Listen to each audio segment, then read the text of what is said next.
You're back. Of course you are. Because this place is the origin.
Chip. Just one with the lowest denomination.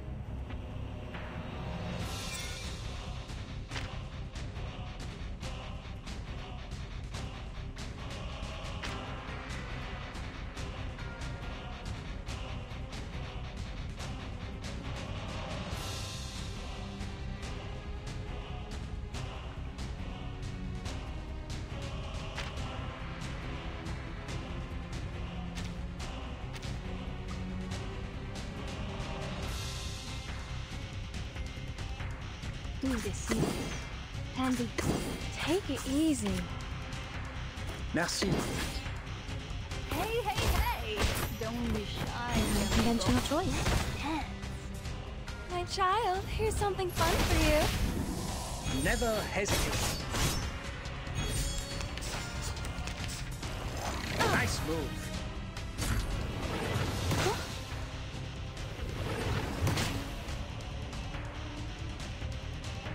Handle it gently. Yes, I know. Gently. Handy. A little bit hot here. Ta-da! Time for a special massage. Conventional choice.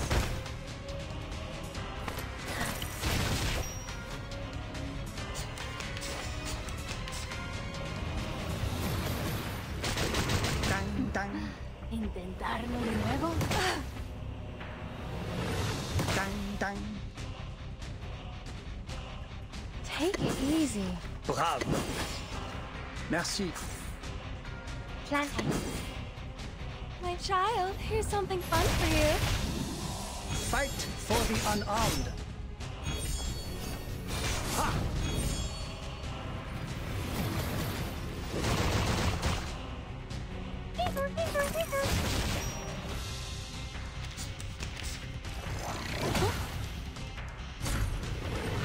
Hand failed.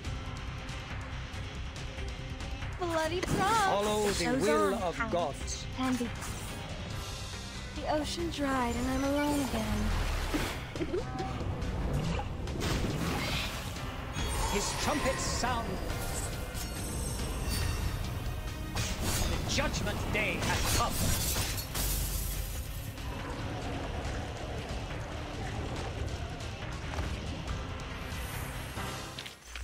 Whew, that went smooth. Exactly.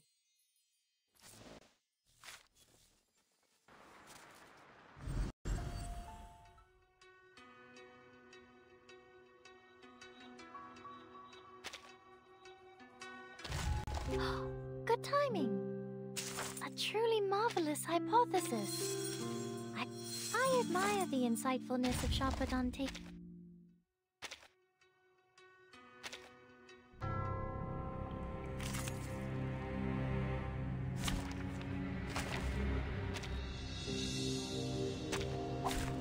Anyone up for your seat, the senior?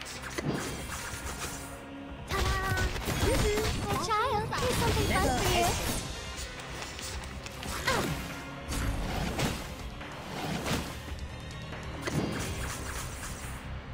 A little bit hot here. 3, 2, 1, down.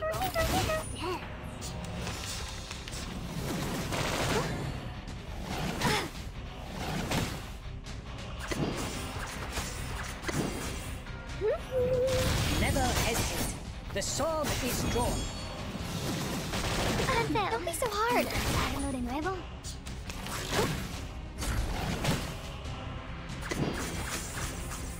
The ocean dried and I'm alone again. His trumpets sound. The judgment day hath come.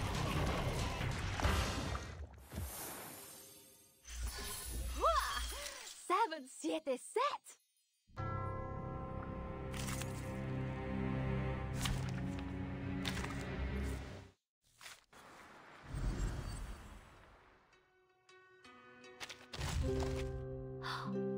A truly marvelous hypothesis.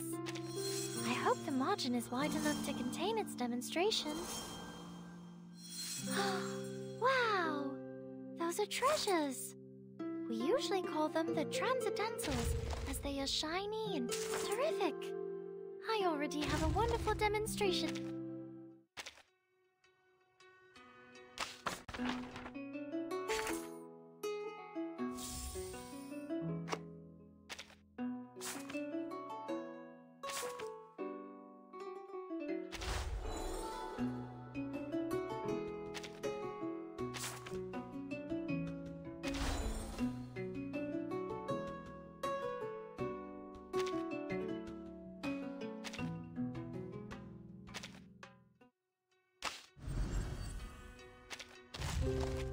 Welcome to work.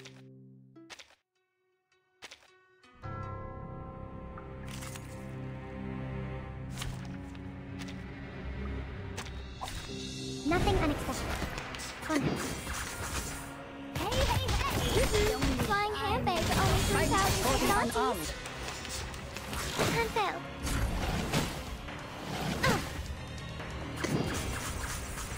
Hey! 3, 2, 1, down.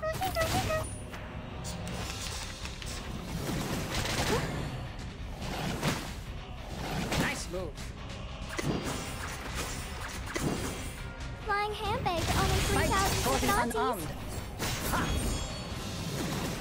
Nice move. Am I? Nice move. The ocean dried and I'm alone again. His trumpets sound. The judgment day hath come. 7, 7, set!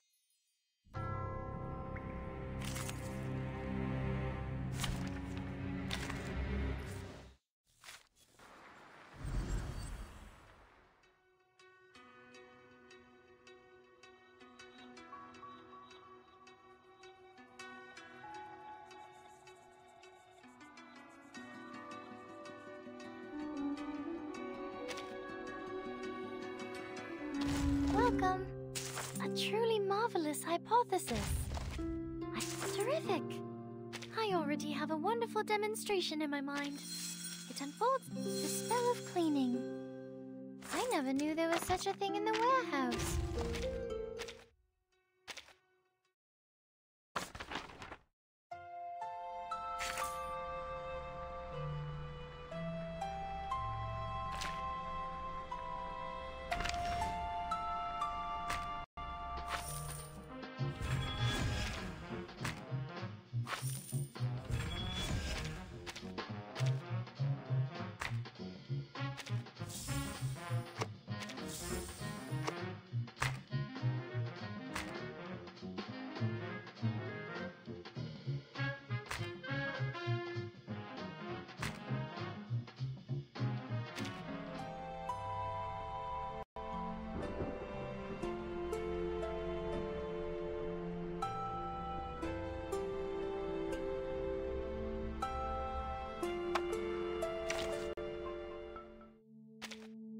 You're back.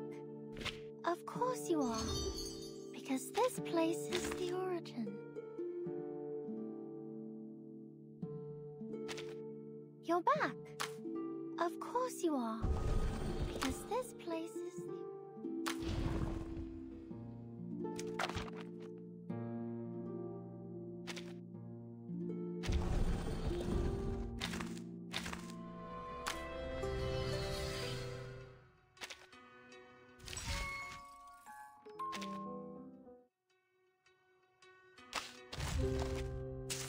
Terrific! I already have a wonderful demonstration in my mind. It unfolds like the folium of Descartes.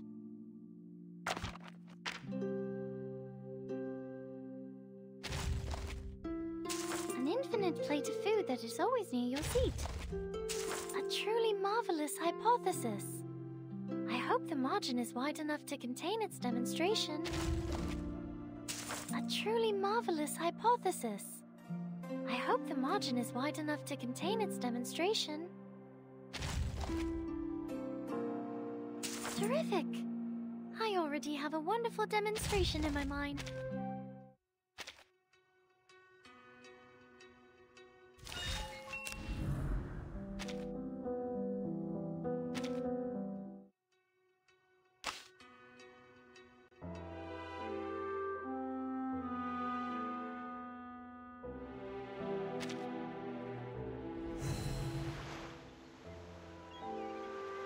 What do you need?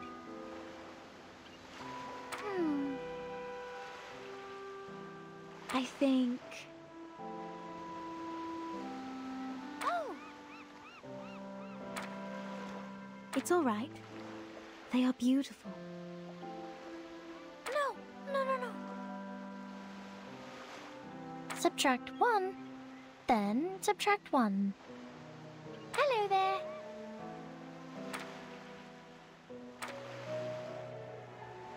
Like I said. Yes, exactly. Yay! What's the next question? For instance... No.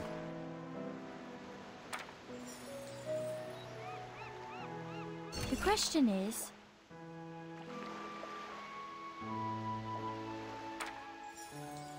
This is... It's really good. Let me think.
For instance...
Sophia!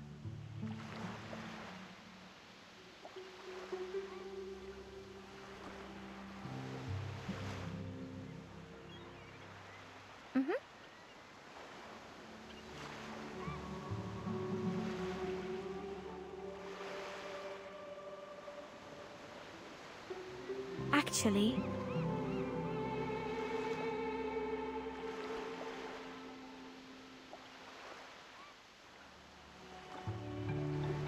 perhaps.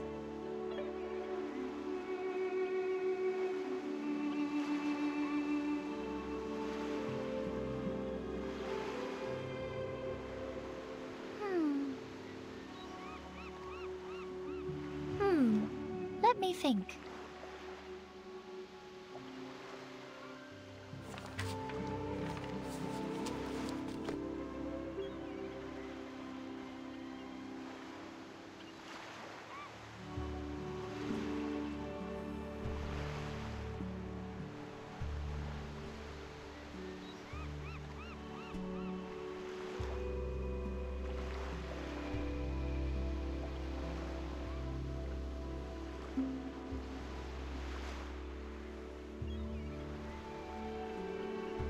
No.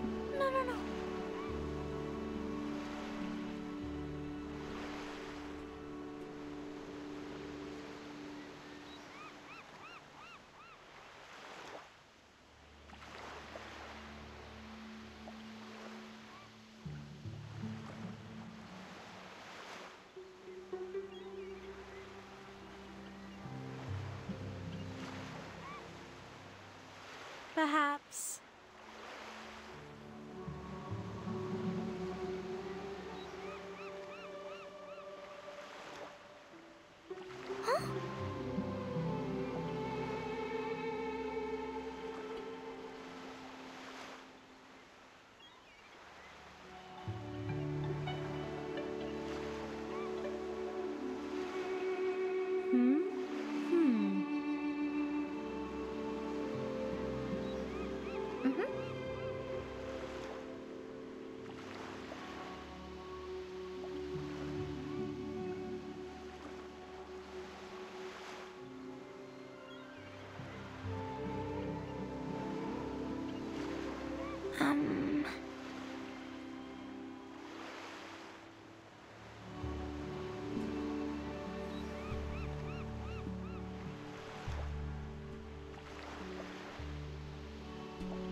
Sophia!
These people next door are really noisy. Could you please tell them to quiet down? These Romans have disturbed my... You're back. Of course you are. Because this place is the origin.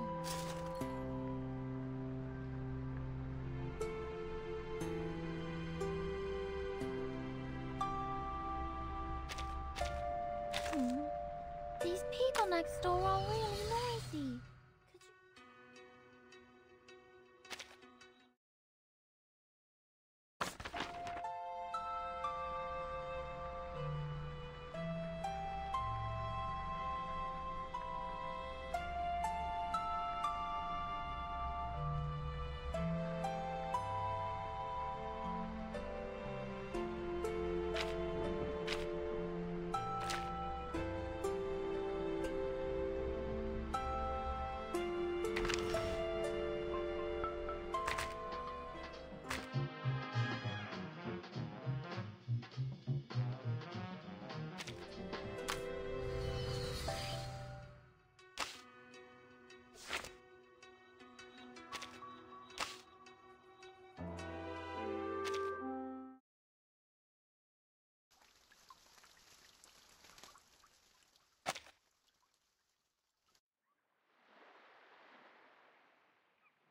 Sophia! Uh-huh.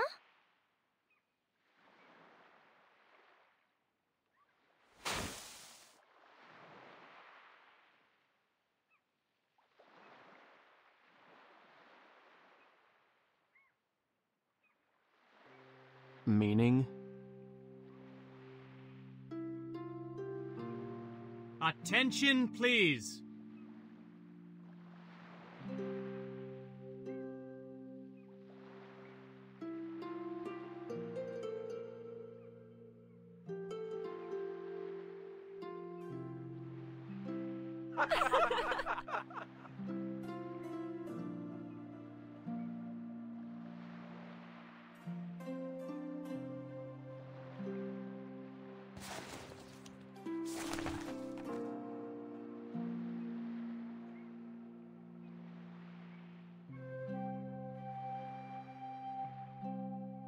This is...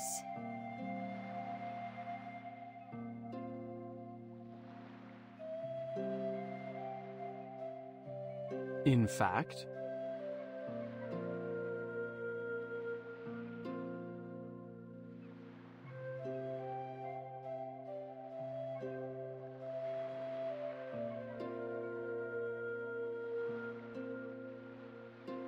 Hmm?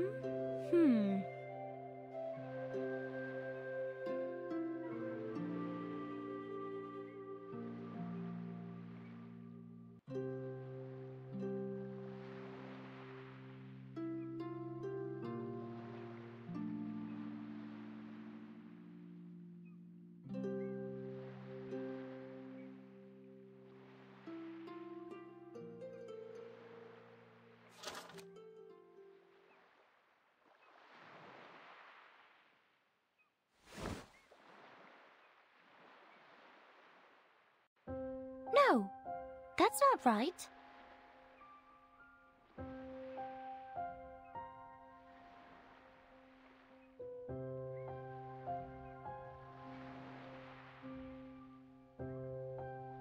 I think...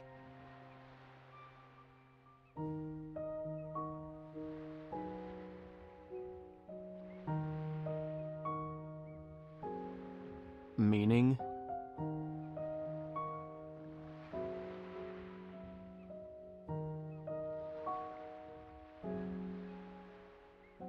Have fun, 37.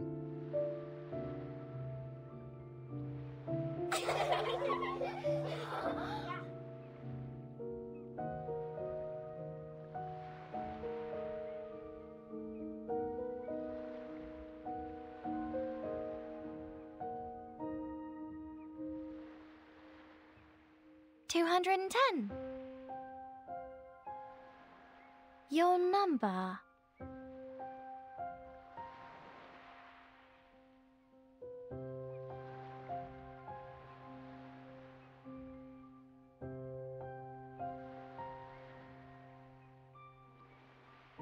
Well, that's outstanding.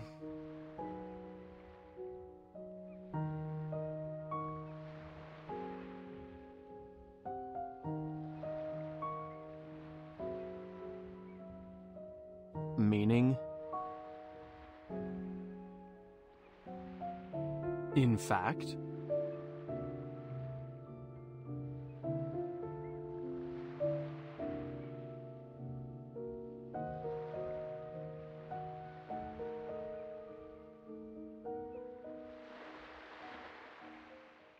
Actually,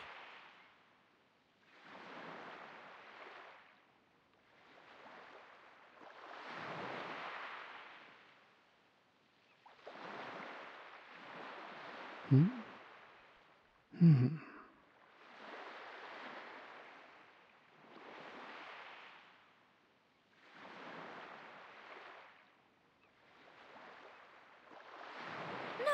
no, no, no.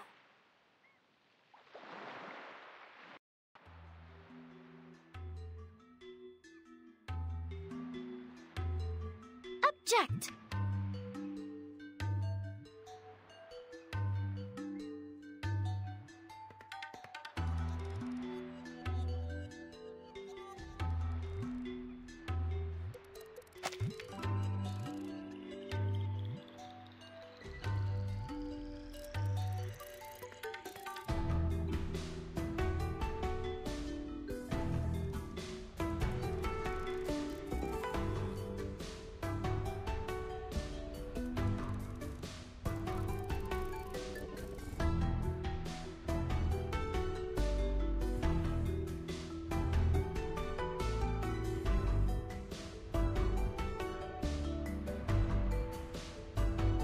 I think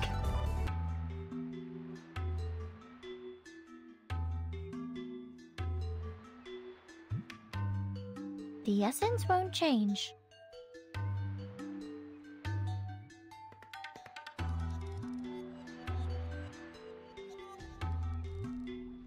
You haven't truly understood it.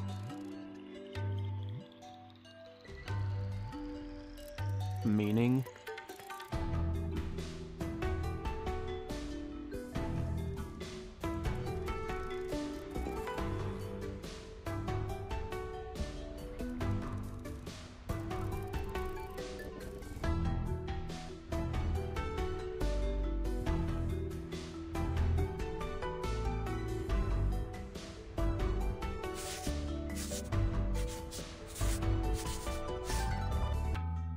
Uh-huh.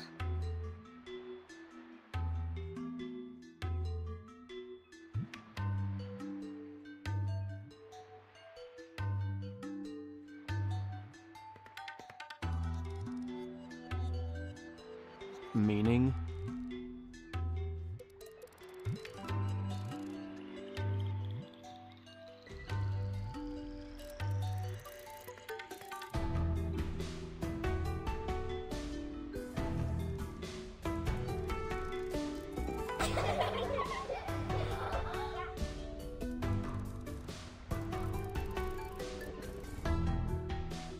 That's great.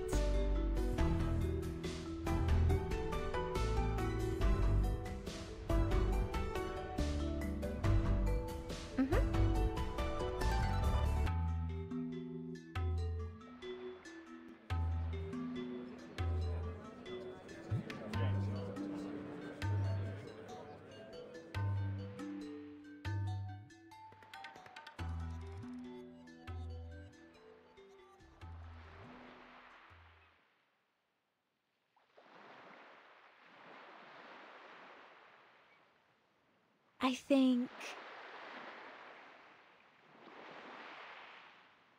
Of course.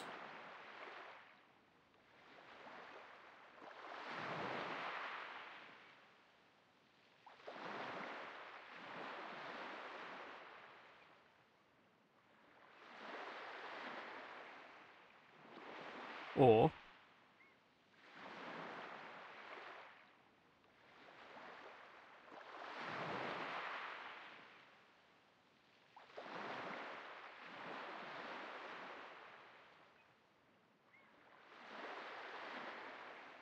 have fun, 37.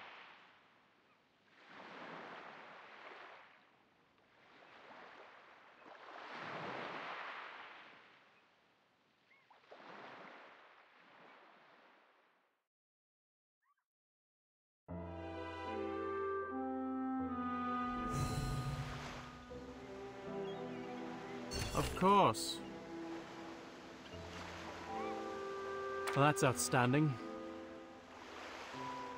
But you, our star of Hermes, are the gold hidden in the sand on the never-ending beach. No. It doesn't make sense. Just fragments.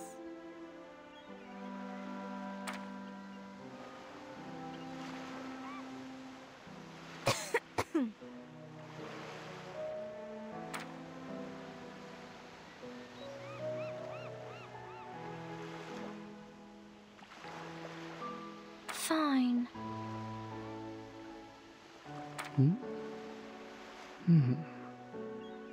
Well, that's outstanding. For instance...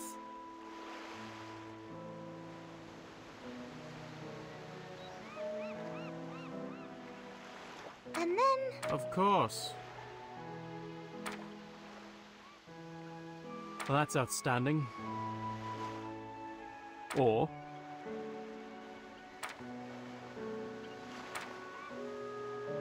It's like this.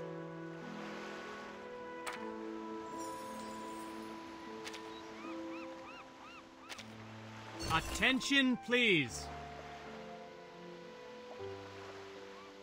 Or... In fact...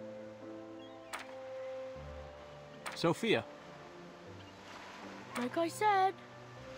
That's true. Of course.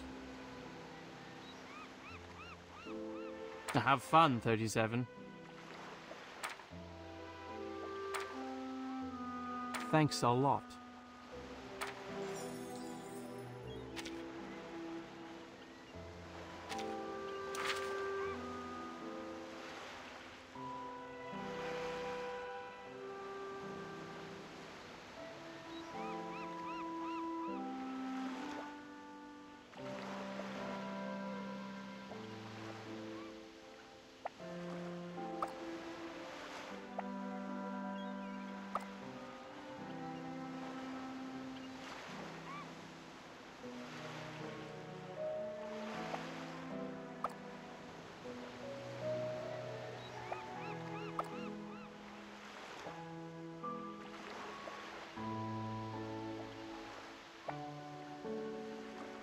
And then...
Thanks a lot.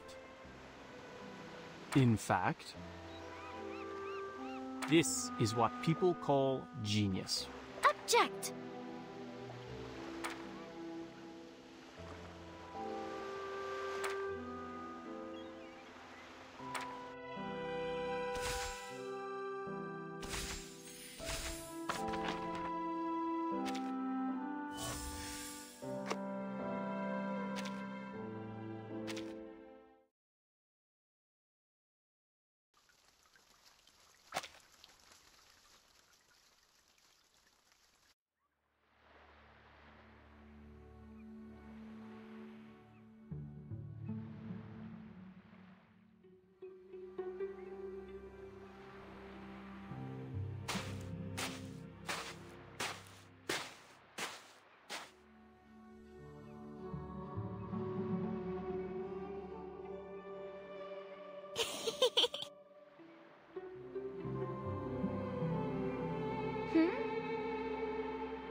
But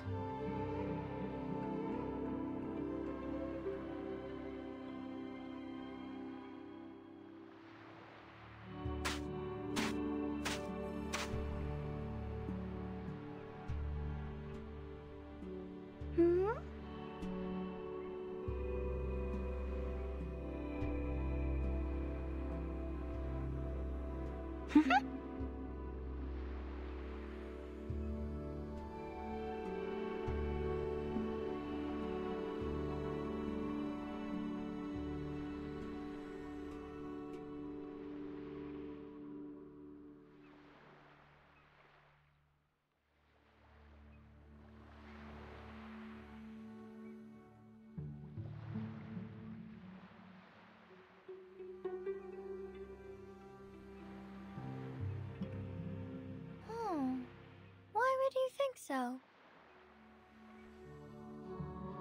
The scripture says...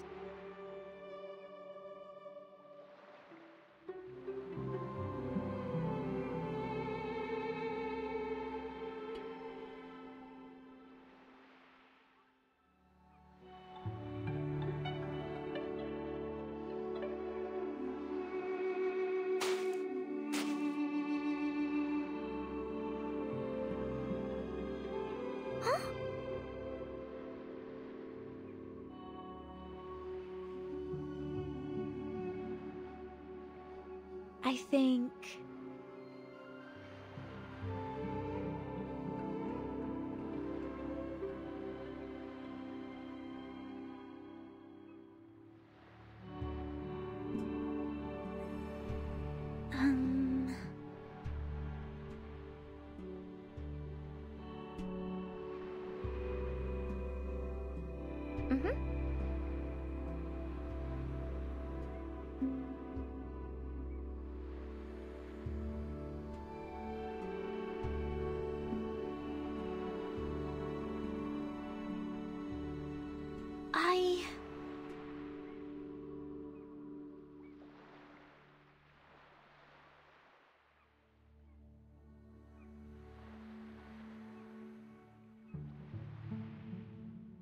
Fine.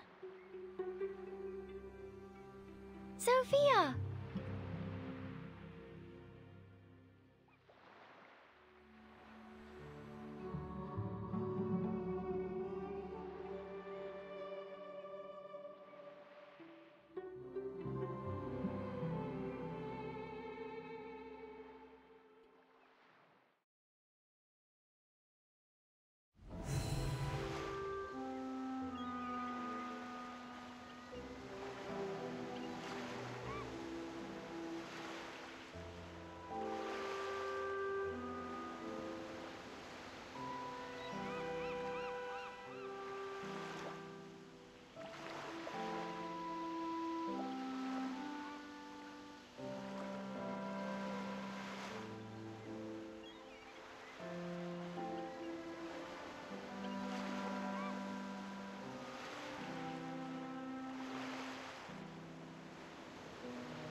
It's like this. A perfect number.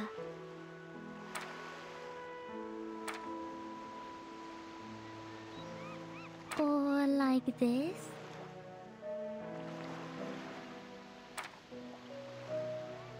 Sure.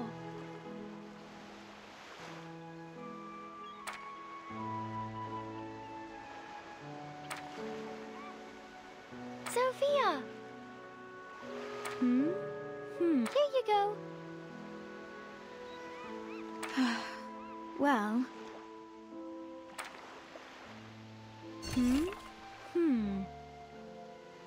I understand.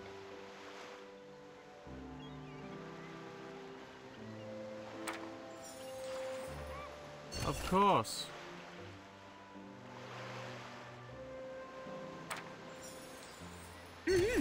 It's really good. That's great. Uh-huh.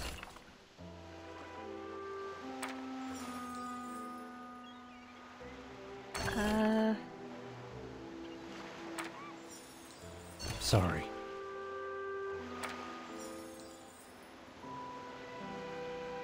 Thank you. That's great. It's all right. I think...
Uh-huh.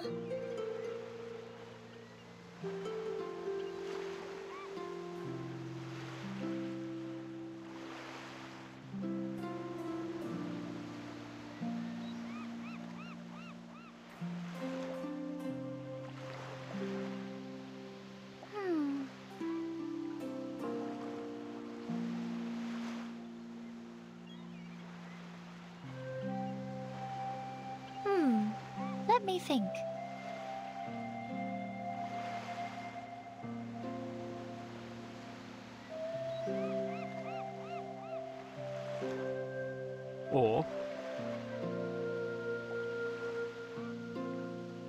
It's like this. In fact,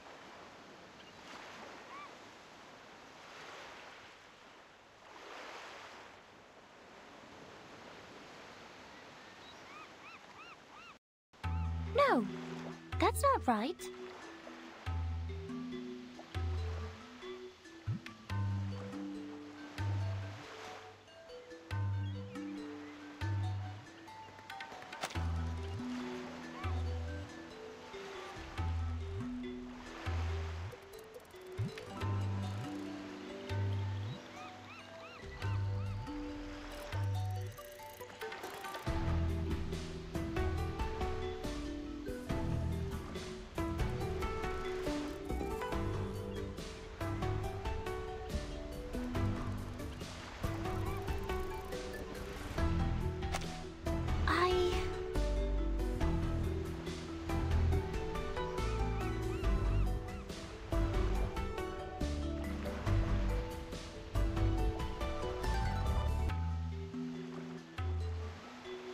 or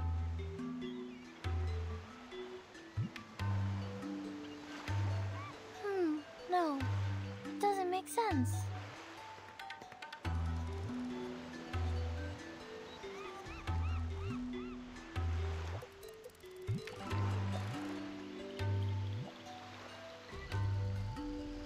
I think...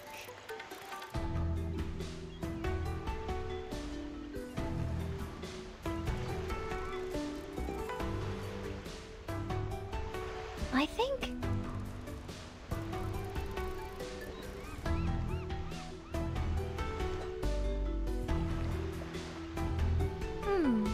Let me think.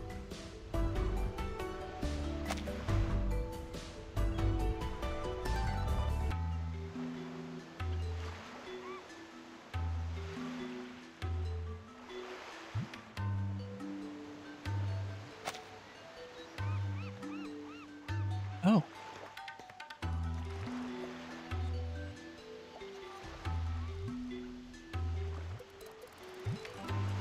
210. The scripture says...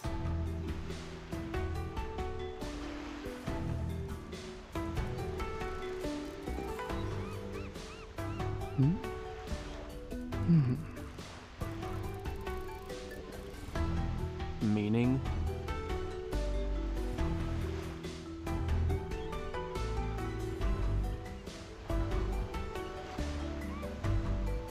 in fact,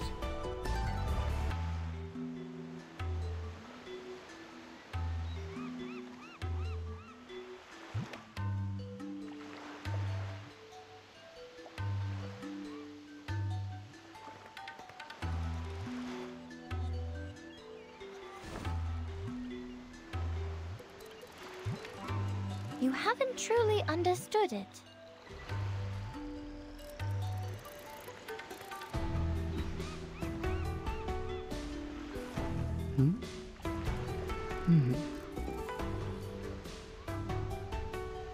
or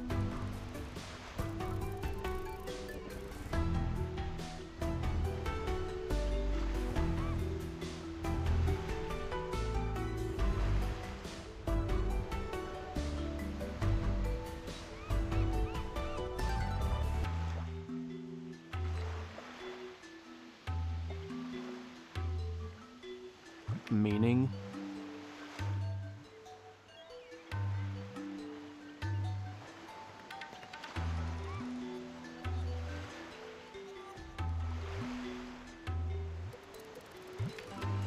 No.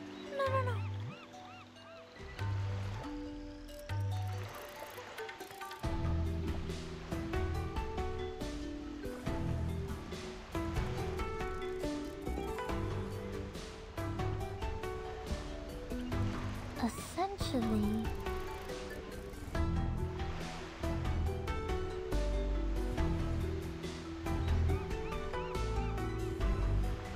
Right?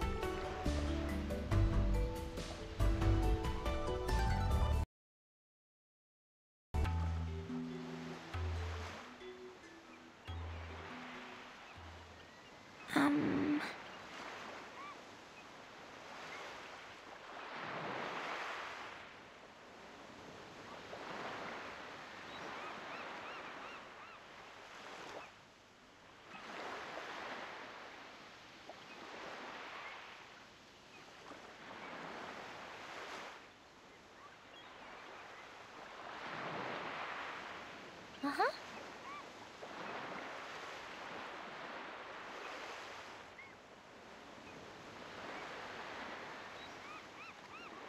Hmm?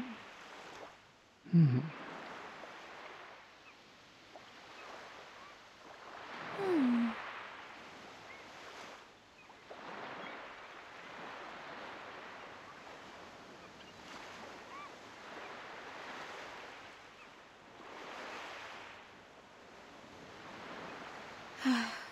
Well...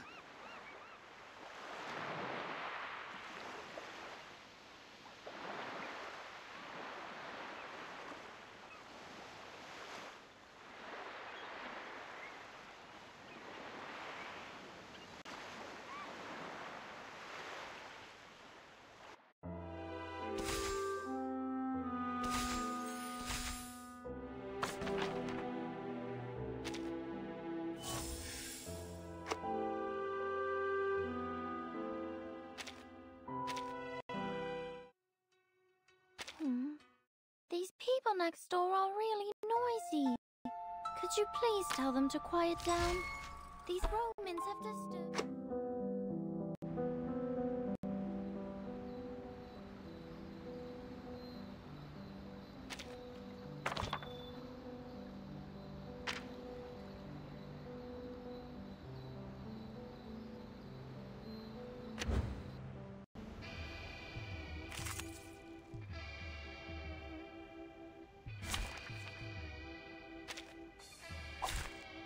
Hi! Would you like a fruit cut first?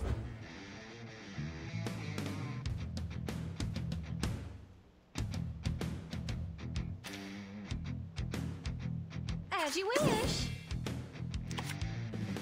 Fair touch.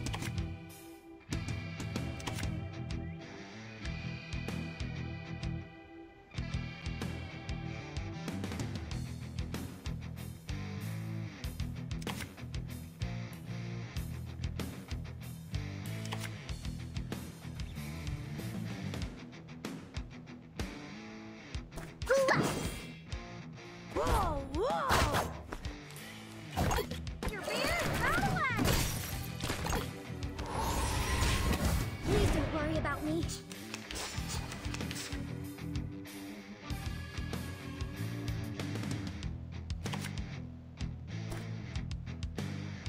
They're just little games. Start me up. They're just little games. Left hand up. Now right hand up. Rock, rock, rock. Change the world. Woohoo! Release.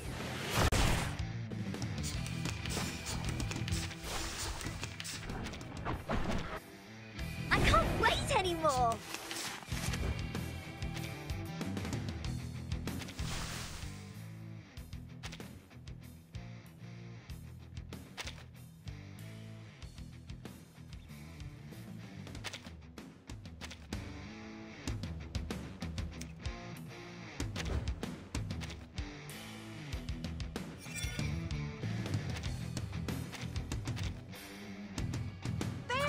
As you wish.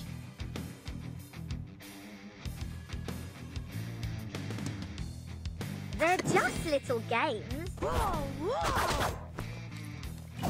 Your drink. Right.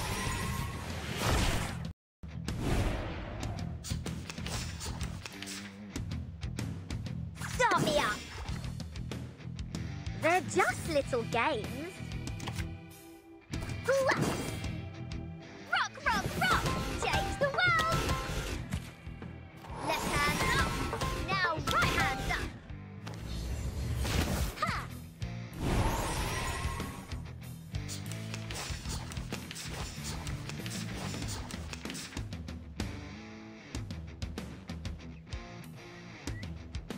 Are you ready to be blinded? Everybody, let me see your hands up. Fair touch. Are you ready to shake?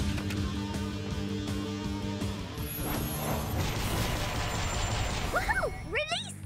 Woohoo! Release! Your drink.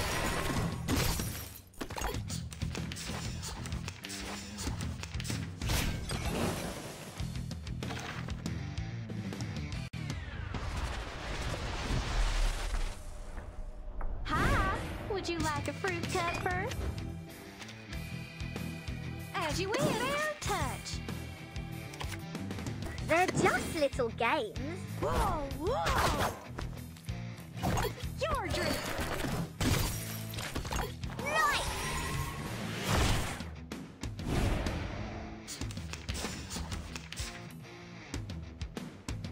Start me up. They're just little games. Forward! Rock, rock, rock! Change the world! Left hand up! Now right hand up! Ha!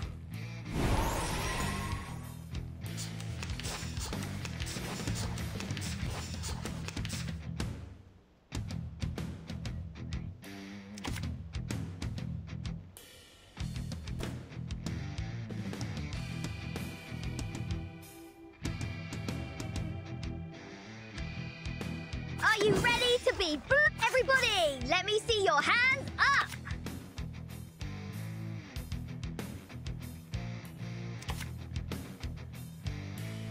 As you wish. Are you ready to shake?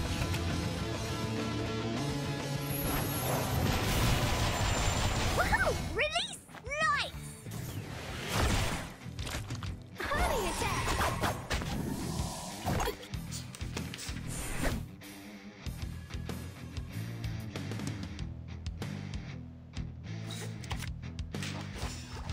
Fair touch. As you wish. Your beer, run away! Did I meet your expectations?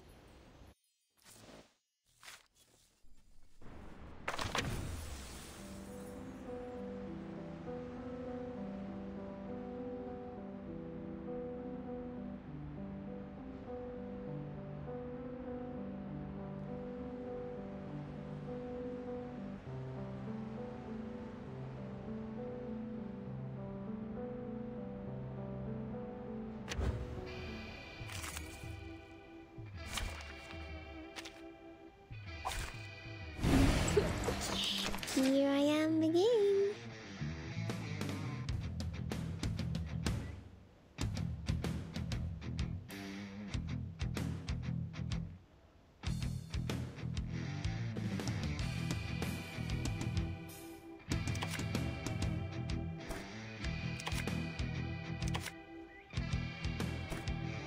Do whatever you They're like. just little games. Forward! Once, Left hand up! Now right hand up! please don't worry about me.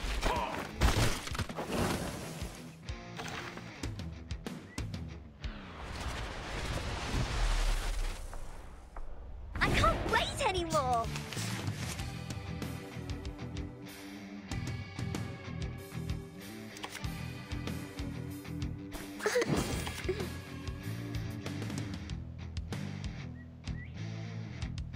Do whatever you like. Darling, once. All of our roads lead to the same destination. Please don't worry about me. I can't wait anymore!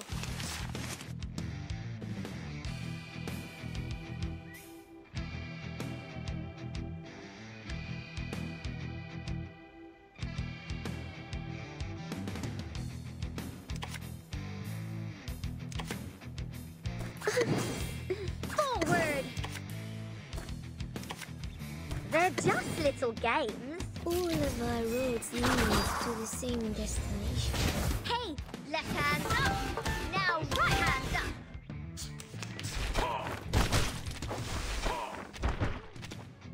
I will assist you to keep the battle under control.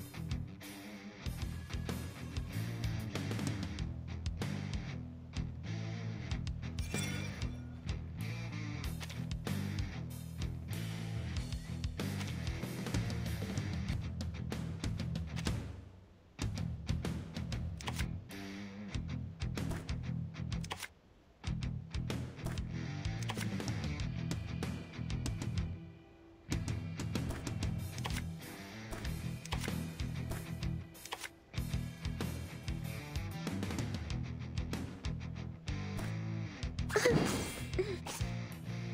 whatever you like.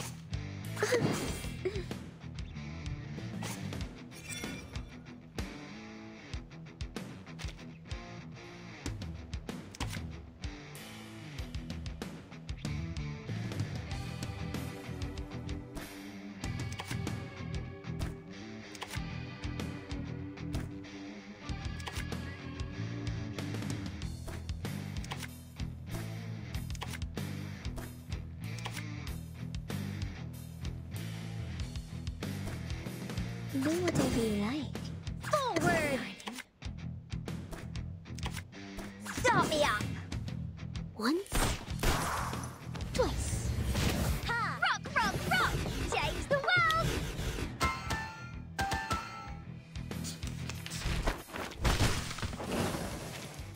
I will assist you to keep the battle under control.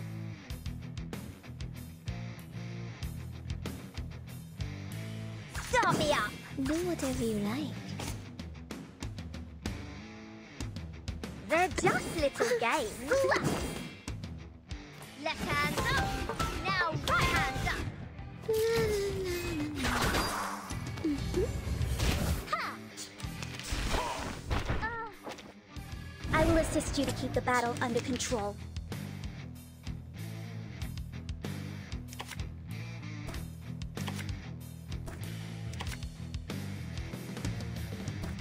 Do whatever you like, darling.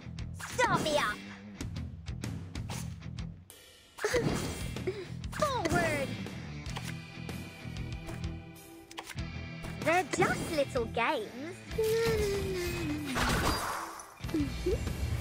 Ha! Left hand up. Now right hand up.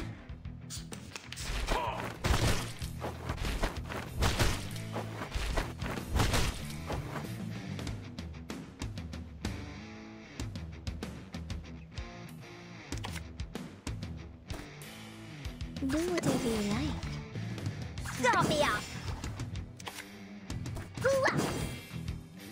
Once, twice. Nice! The eagle's eyes.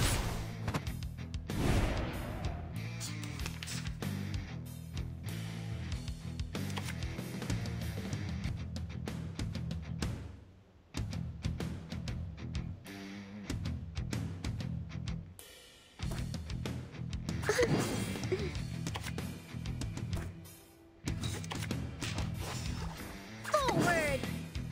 Blooming swords. Ha!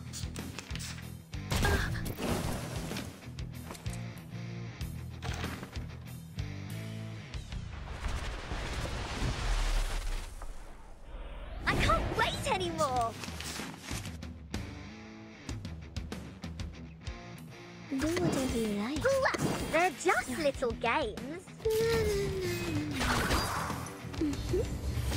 Ha! Rock, rock, rock! Change the world!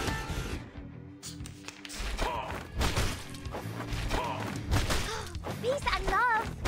Peace and love! Where is the sly dog?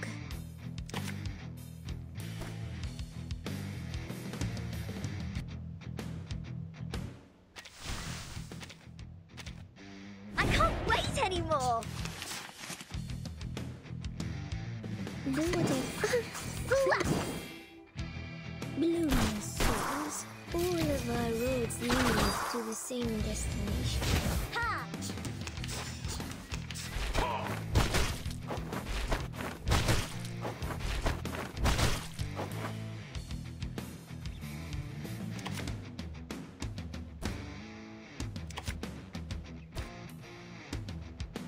They're just little games. Start me up.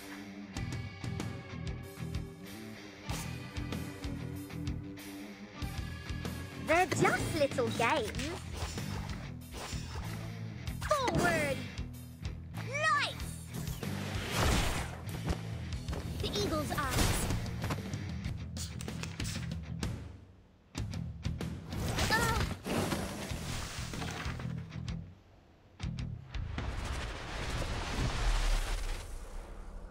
I can't wait anymore. Do whatever you like. Start me up! Once, Rock, rock, rock! Change the world! Hey!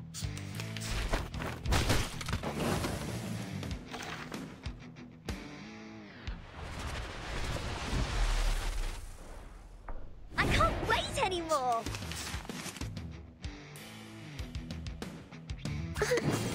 Forward! They're just little games. all of our roads lead us to the same destination.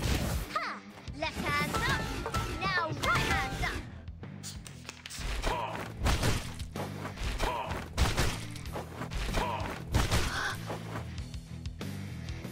Do whatever you like. Start me up!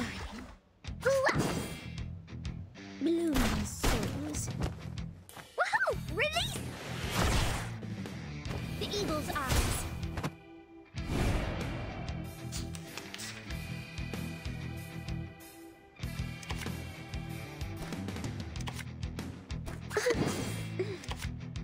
Forward! Ooh, ah. Once, twice. Ha! Ha! Hip hip! Hooray!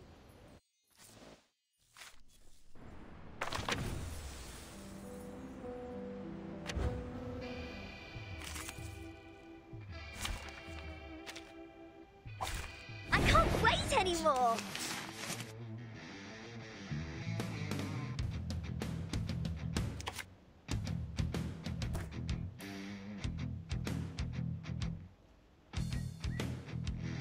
Just as easy as...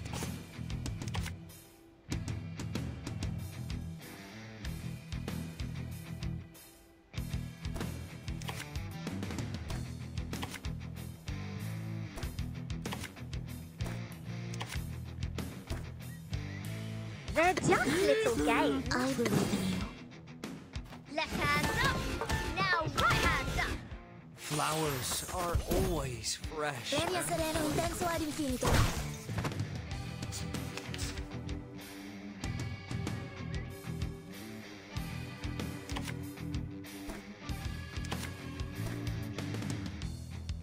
Just as easy as dealing A with sword wood. shot.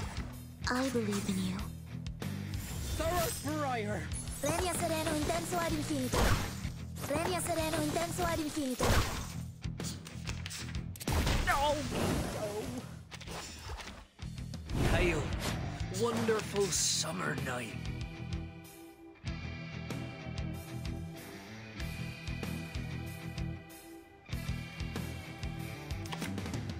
Start me up. A sword shot. Rock, rock, rock. Change the world. Ha! Sempre caro mi su quest'ermo cole.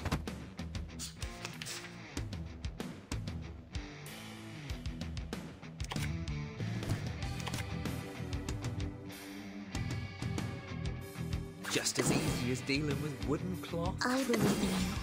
They're just little games. Titania, Premio sereno intenso ad infinito. Nice.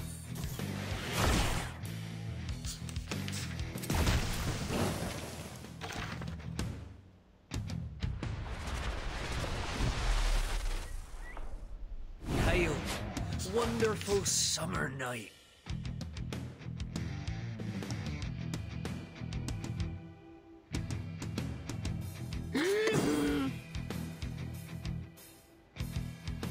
Just as easy A as sword dealing with shot. wooden cloth. Titania.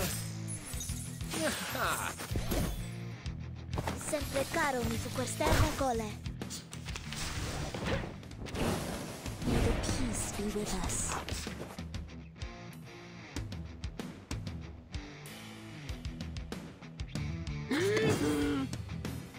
Just as easy They're as dealing just with little wooden cloth. games. Ha! Left hand up.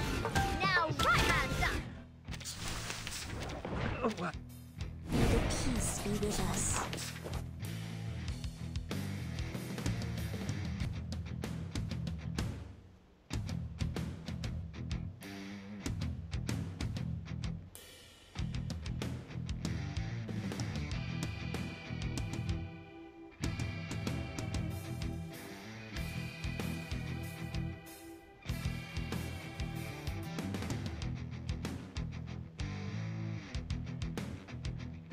Just as easy as dealing with wooden cloth.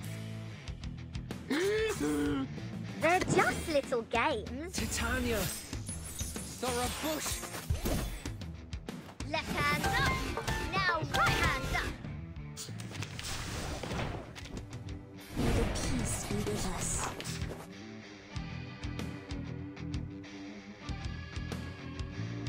I believe in you. Just as easy as dealing Start with me wooden cloth. Legna sereno intenso ad infinito. Saw a bush! Left hand up. Now right hand up.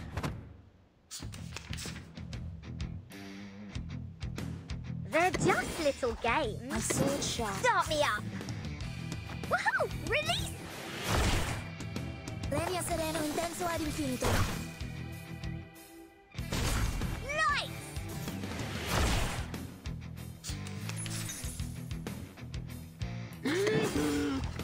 They're just little games. I believe in you. Rock, rock, rock! Change the world!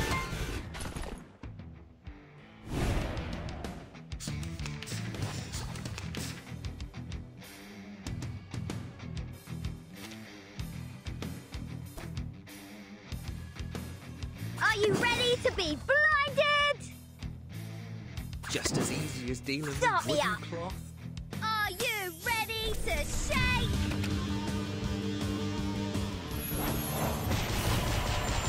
Woohoo! Release! Left hand up. Now right hand up.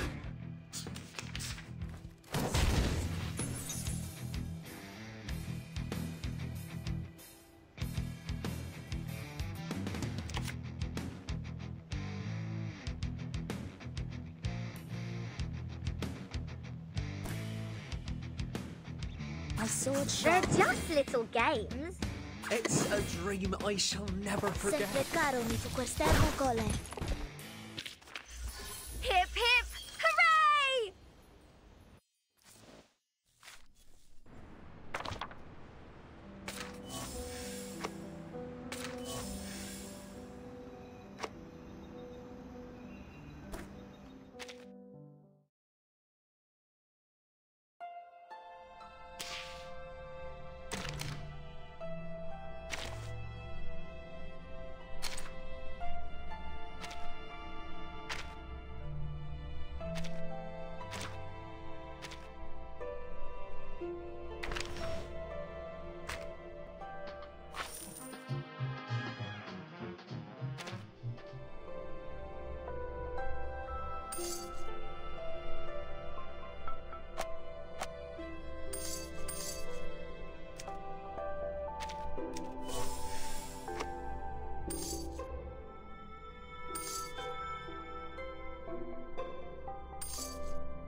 There's nothing wrong with letting the stars shine where they should, and those who look up will continue to look up.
This is...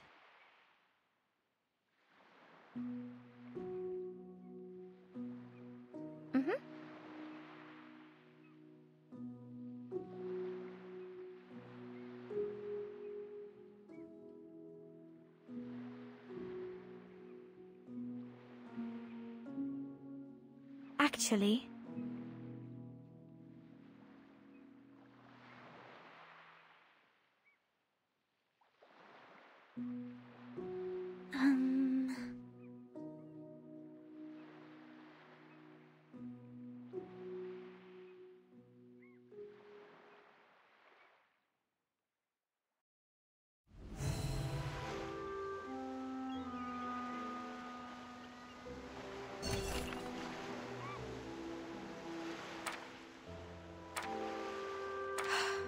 Is everything, all of it, just about this number?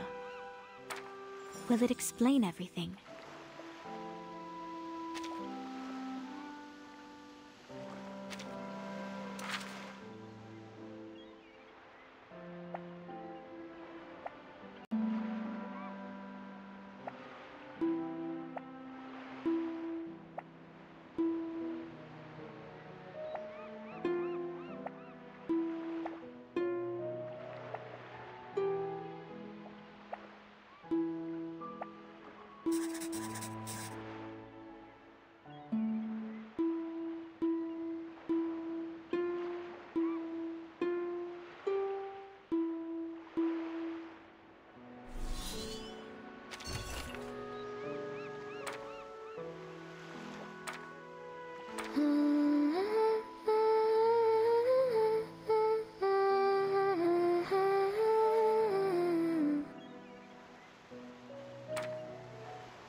Well, that's outstanding.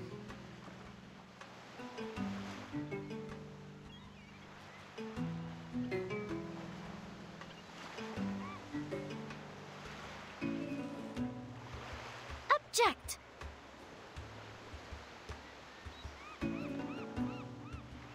In fact...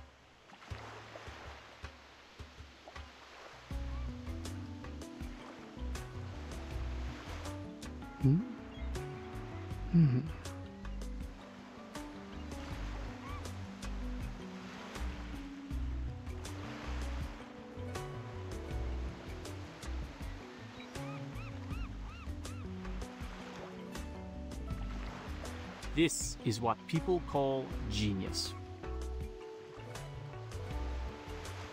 But you, our star of Hermes, are the gold hidden in the sand on the never-ending beach.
Actually,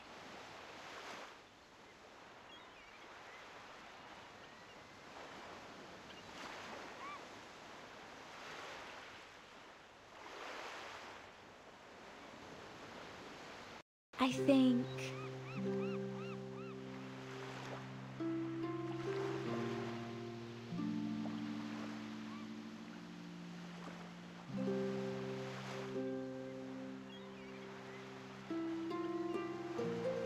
actually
actually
These people next door are really noisy.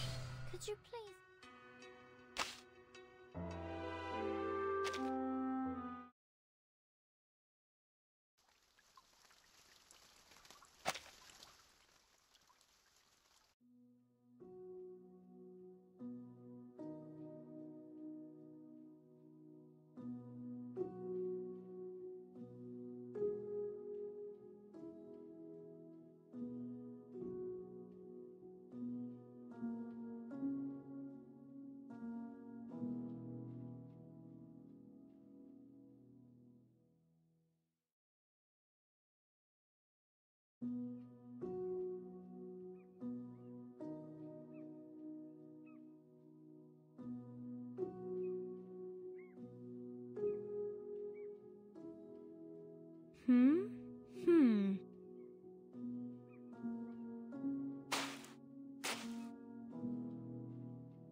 Sure.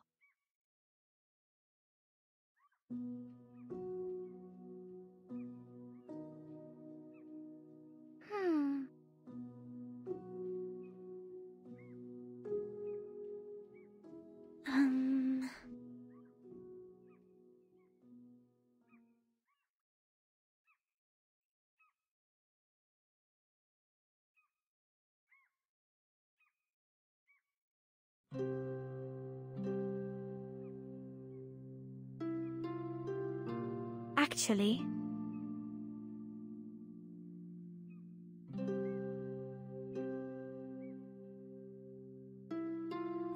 I think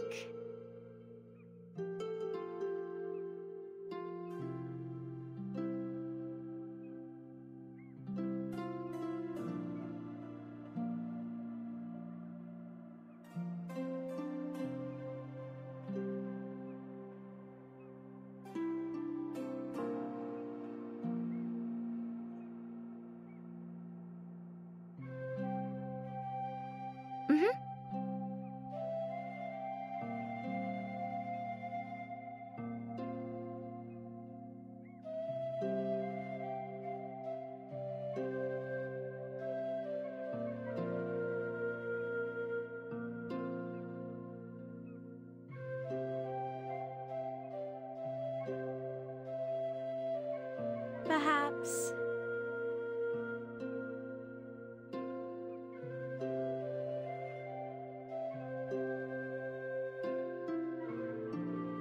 Oh!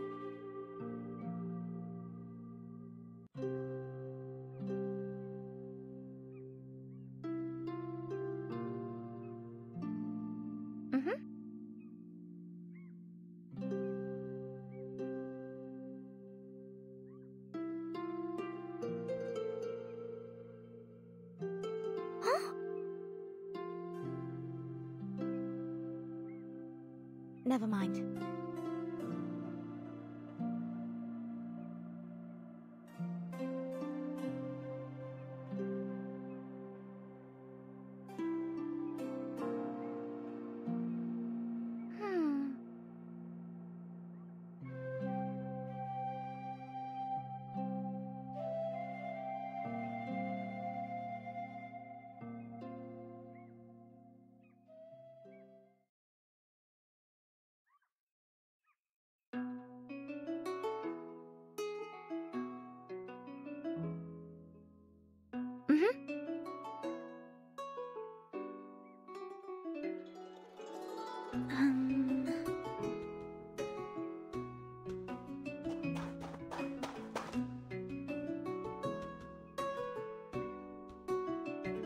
Meaning?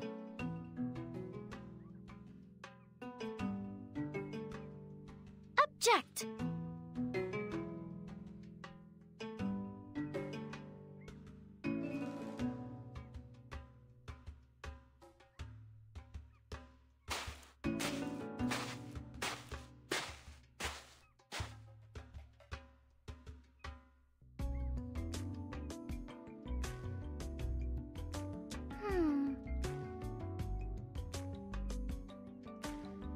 perfect number.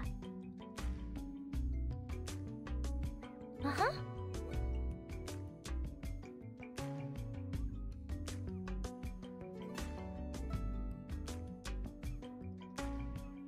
Sophia! Here you go.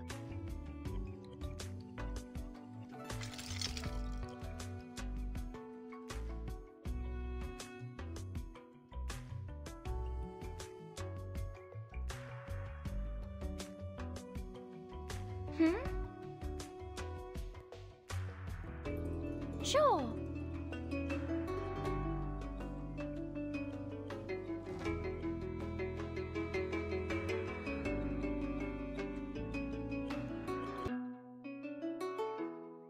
Thank you.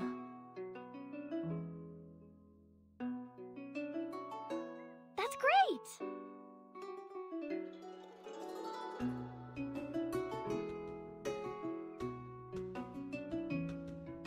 It's all right.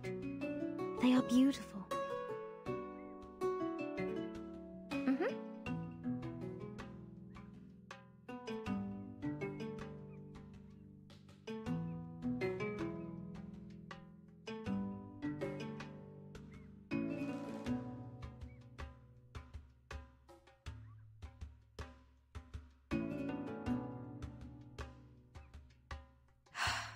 Is everything, all of it, just about this number? Will it explain everything? Sure.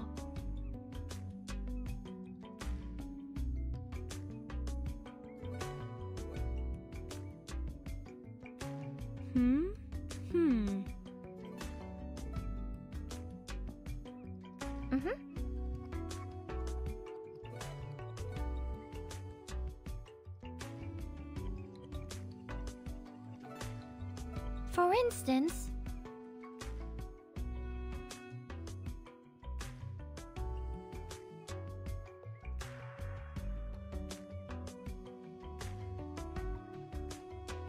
Thank you.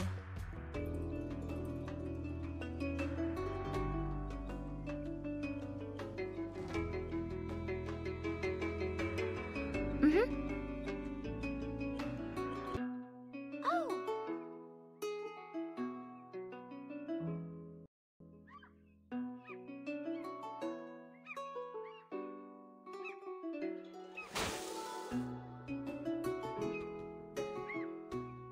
uh-huh.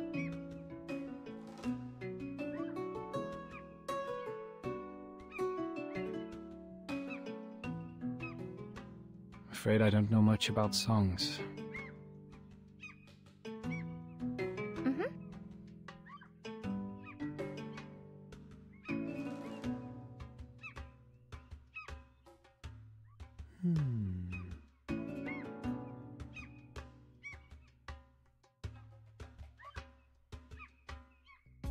We need.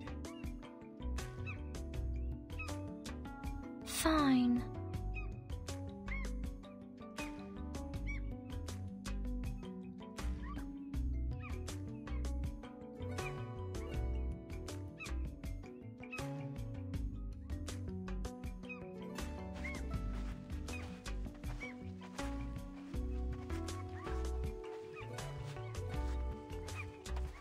It's like this.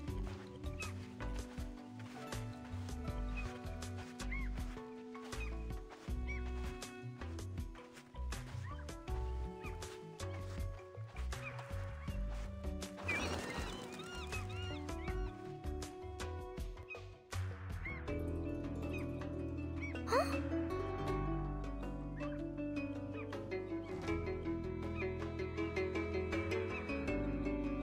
Well, that's outstanding.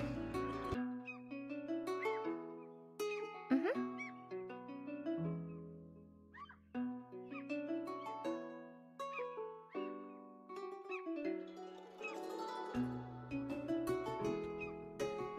284 steps.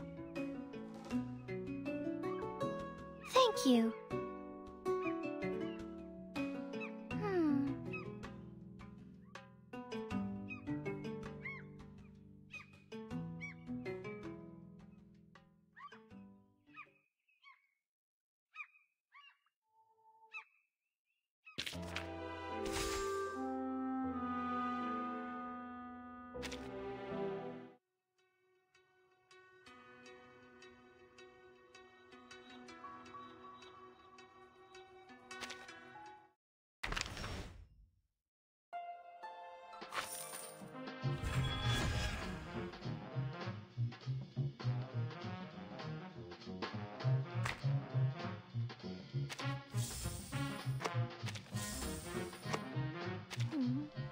These people next door are really noisy.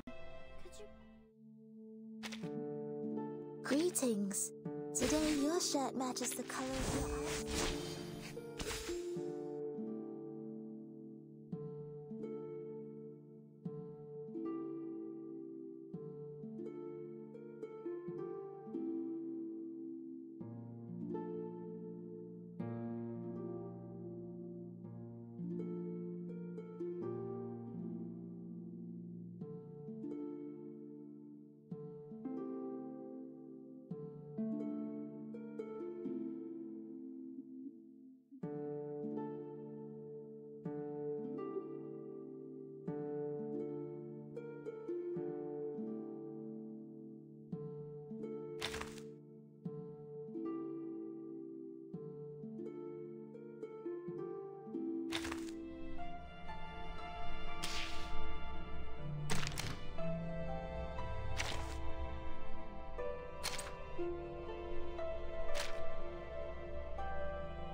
You're back.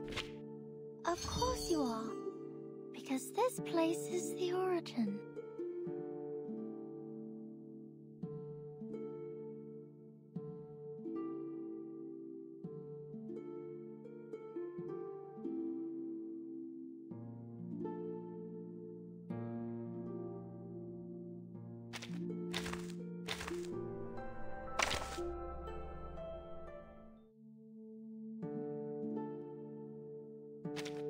You're back. Of course you are.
before she became the timekeeper?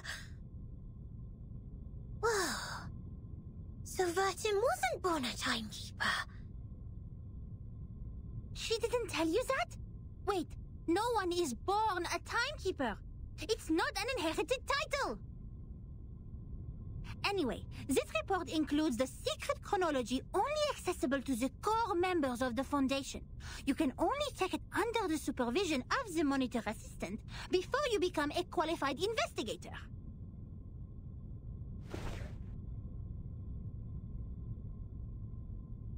No matter what the reason is, it shouldn't have been shoved in this dusty room like rubbish. To evaluate its authenticity and risk, the genius Mathilda Boiniche will fulfill her duty as the monitor assistant and carry out a thorough inspection of this report. If you agree to this resolution, please nod, Assistant Sotheby.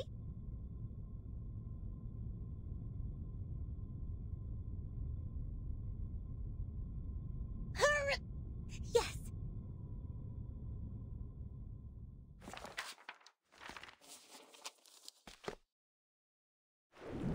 That was 1985. A gloomy, miserable night compared to that peaceful morning in 1996, when we were only bothered by confusion. We didn't expect time to be reversed again, nor did we understand the consequence. Even now, I still remember Paulina's desperate cry. One of her hens was already inside the safe area when she fell at the entrance to the headquarters, and that was the only part of her left to us the next second. The only legacies we found were an engagement ring on that hand, and her favorite blue polka dot scarf, which we used to wrap her remains in the end. To be honest, I admired those who still remained calm and sympathized with the arcanists on the edge of mental breakdown. It had nothing to do with the 1/4 arcanist blood in my body. It was only the kind of empathy which all mankind would share out of instinct in the face of a hopeless calamity. We lost many, too many colleagues.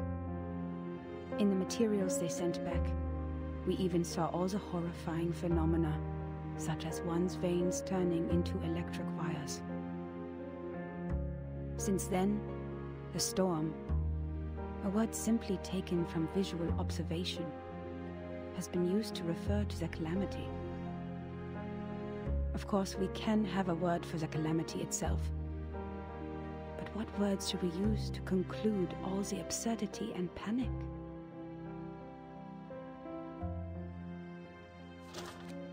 Before the storm, we were all familiar with time. It was supposed to be a straight line connecting the past and the future. We followed the line to move forward. We broke free from ignorance. We built civilizations. We developed technologies. We promoted the well-being of mankind. And we improved our living conditions step by step. We were so sure that we were making progress on the right path.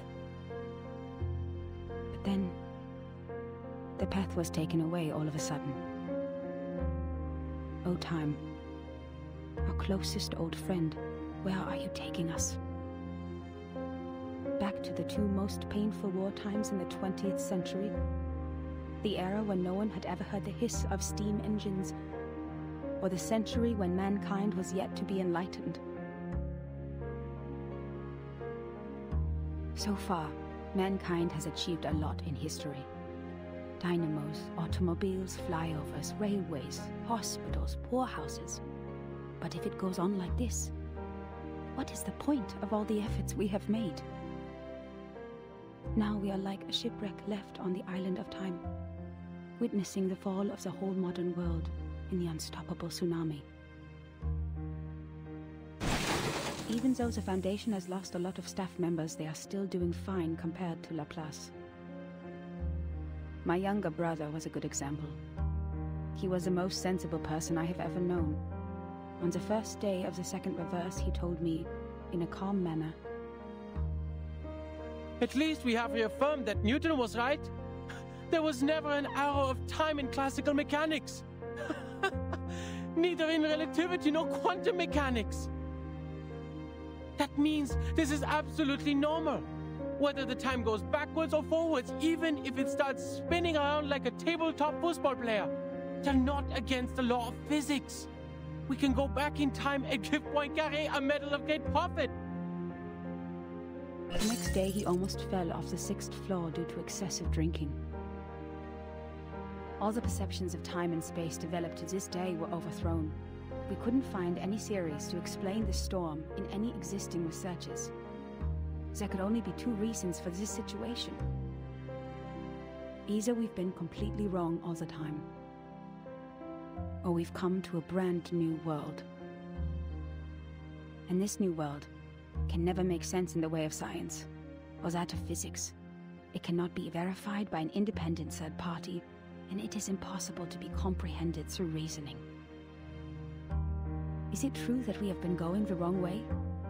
Is it true that those once proven wrong by history, those arcanists who claim to possess gnosis, are actually on the right path?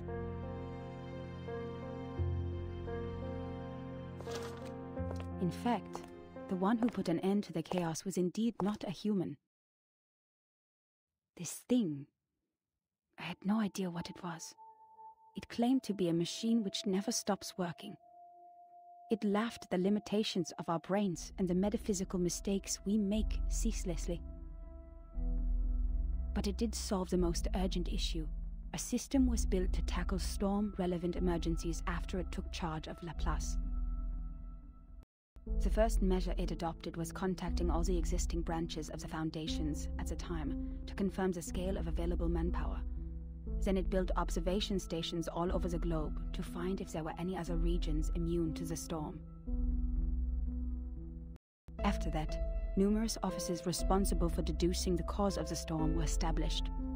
Even though there were countless disagreements during the research, at least we had taken the first step. I handed in the application to take part in this mission, determined to get rid of the fog in my mind. In 1986, I was assigned to the office in Egypt. All my friends came to the dock to see me off, because we knew it could be the final goodbye. Even though we were equipped with the emergency communication devices issued by Laplace, we were still not clear when the storm would assault us, or where we could hide nearby. What really scared me was not the threat to my life, but the possibility of dying ignorant. Then I boarded the ship to Alexandria from Athens. And that was when I met her. Now when I recall it, it was almost impossible to ignore that group of arcanists on the ship. There were about a dozen of them, all in eccentric stitched robes. They were followers of a strange school which mixes arcanum and mathematics. I talked to them. No matter how much that conversation bewilders me now, I was more excited than confused at the time. They also survived the storm in 1996, and they noticed the unusual changes taking place in the world as well. That means I actually met another group of survivors from the millennium.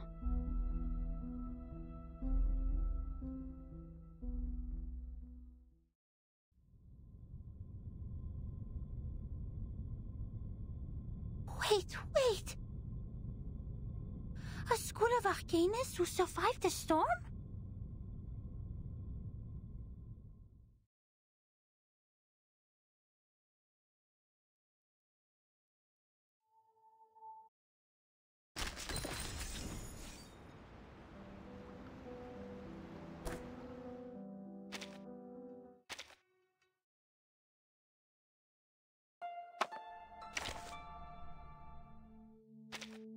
You're back.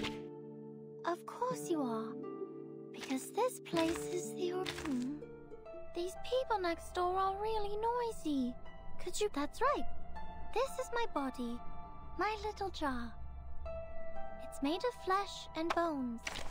We can temporarily... It's always good to have you here. No matter if you found a... Nice to meet you. Nice to meet you. Nice to meet you. Are you here to confirm this apple's expiration date?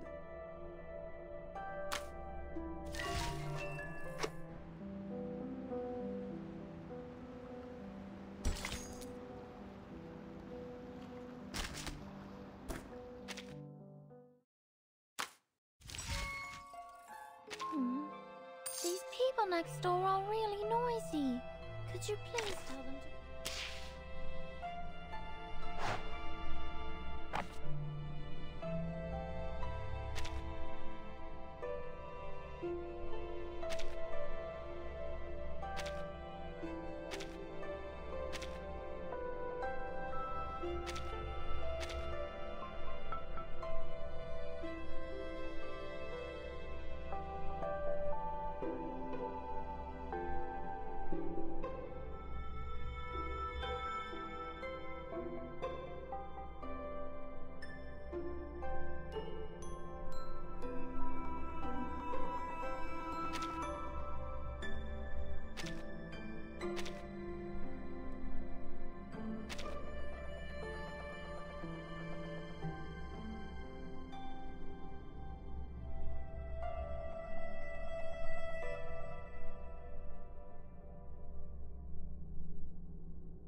A mixture of arcanum and mathematics. The ship on the Mediterranean. Unbelievable.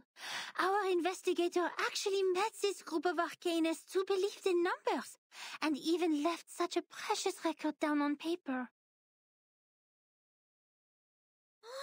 Does it mean we are close to being helpful to Virgin?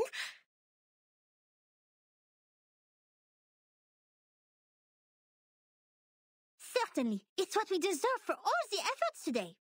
But why did they leave such an important report in the reference room storing unnecessary information? Did they misput it here after the chaos of the storm?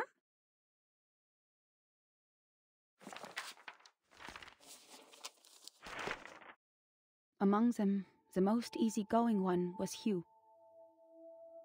He was an engineer as well as an arcanist. We shared the same preference for human technology, and that became our common topic. Hugh was in his 30s, red-haired, cheeks sunken, and deeply depressed due to some kind of eye disease. He was a decent man, with a prudent attitude, working at a desk most of the time. He reminded me of the imperial miniature painting artists in the Sultan's palace. Most of them ended up blind after toiling for their life. He showed me the picture of his daughter. I don't have children, but I could feel his happiness as a father. Although I got along well with Hugh, he seemed quite out of place among that group,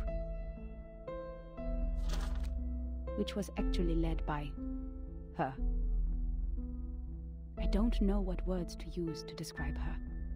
She was like a meteor shower, a tempest, or an unreasonable catastrophe itself. Her existence was just like her name. It was simple, yet implied a lot. Please forgive me for my cowardice. Even now, I don't have the courage to write down her name, if one would call that a name. In fact, she was quite a kind, warm-hearted person. Among all the unregistered arcanists I've met, she was one of the nicest ones towards the Foundation. She looked young, even though I heard she had a daughter too. Besides, she still possessed the innocence of a child, and that kind of excitement exclusive for genius. That's right. It seemed the whole world was like a sparkling toy to her. Our communication was heart-stirring at the beginning. Both of us were eager to find out what was happening, like two shipwrecked victims grappling at each other on the sea. But I didn't have the slightest idea what she was talking about, actually.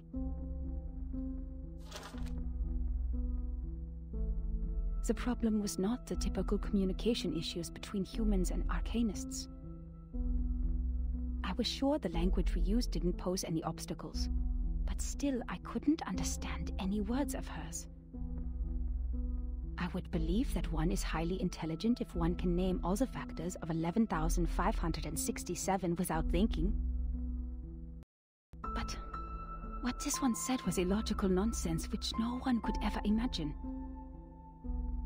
She claimed that there is a world of numbers, above all else, where the non-physical essences of all things exist in the form of timeless, absolute, unchangeable ideas, and that the physical world where the time flows is nothing but an appendage, which has never been real or true. And that's why the chaos in this world is not worth any attention, and we should focus on what happened to the supreme existence. What an utter disaster combining modern maths with the ancient superstition. I saw another hubristic arcanist pretending to be the prophet by reliving Platonism. I don't even bother to mention the balderdash on soul numbers. Even the New Age movement could use some of her absurdity. But that was not yet the end. She even claimed to be aware of the exact year when the next reverse would happen. But when I asked her about it seriously, she said, "My apologies. I've made an oath. I shall and only shall reveal the demonstration to people who have their own soul numbers." I'm not sure whether she was making fun of me or being serious, but I had this feeling that she was eager to tell me how she was granted the secret through a moment of afflatus. It seemed she just saw through the laws behind all things instead of finding them through logical deduction. Can't you see it? It is right in front of you. After I expressed my inability to comprehend her words 30 times, she finally gave up and proffered regrets. I'd rather take it as a new kind of humiliation. What really irritated me about her, however, was her contempt towards science and all the scientific research methods.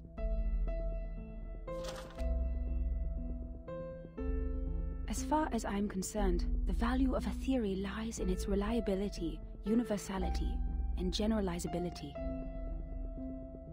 Our pursuit of the truth has laid the foundation of modern science, allowing us to change the world. Yet, in her eyes, the value of a theory lies in its beauty. I talked to her on the current situation, and I told her how we would save lives and preserve the hard-earned technology of mankind if we could find the pattern of the storm. It was of course not an easy thing to do and would take enormous manpower, so I asked her sincerely to join the Foundation. Yet again she responded with contempt. She believed they would only become another military squad of the Foundation's. Darling, maths are beautiful for their uselessness. That's why it remains noble and graceful in this sordid world, despite you humans' reckless action of using it to calculate ballistic. She turned down my invitation and left an unfairly negative comment on our storm observation project. The observation stations you built are destined to be toppled because their basis is the fragile world that follows the laws of physics. The efforts you've made are like nails on a sand beach, which will only be carried away by the next tidal wave. But I said, perhaps our efforts are in vain, but someone has to do it.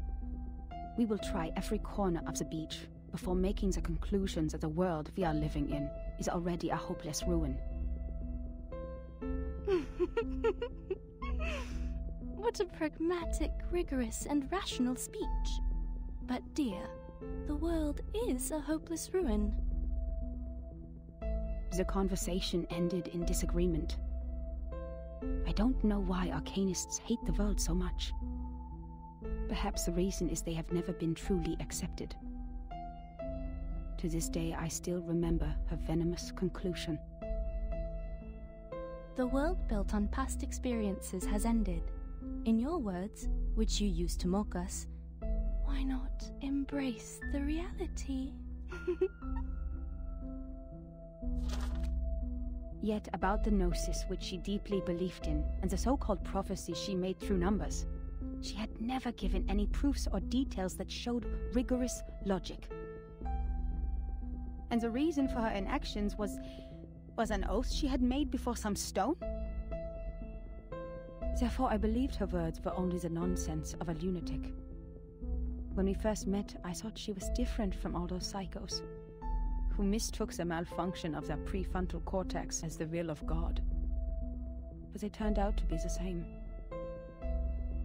In the name of human sense, I swore everything she said was absurd and ridiculous to me. Until...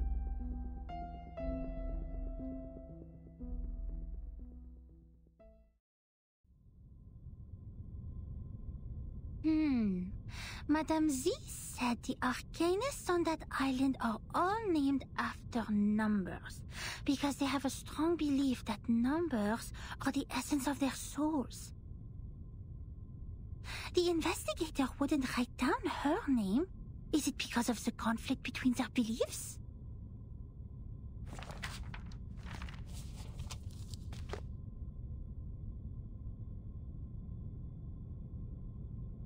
Huh? That's all?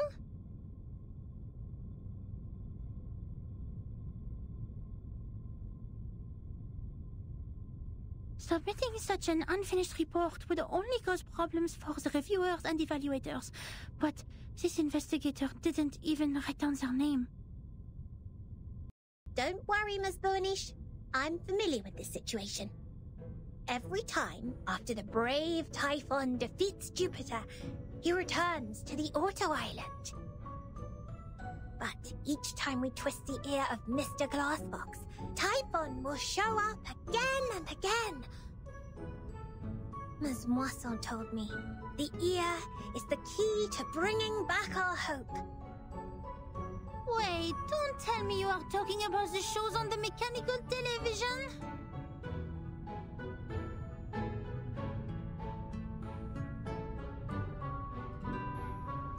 Stop, Miss Sotheby. Please, take a seat on the cushion and listen to me carefully. This is a detailed report written by a formal investigator of the Foundations, not some TV show full of cliffhangers. That means we will definitely find the rest somewhere. Oh, I see. Must be a Coco Treant who took away the other part of the book.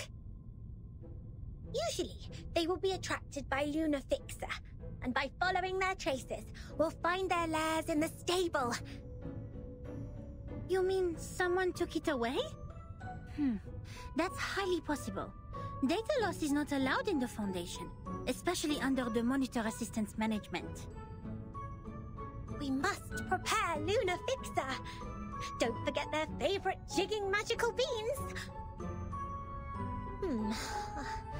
I don't have those materials with me right now, but I can write to them. It only takes a month.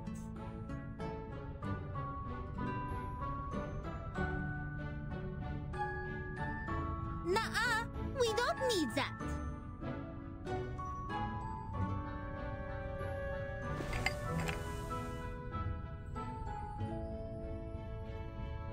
You've perfectly accomplished the task from me when you found this valuable report. Well done, Assistant Sotheby. Now it's time for the great Matilda to show a little bit of her greatness.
You're back.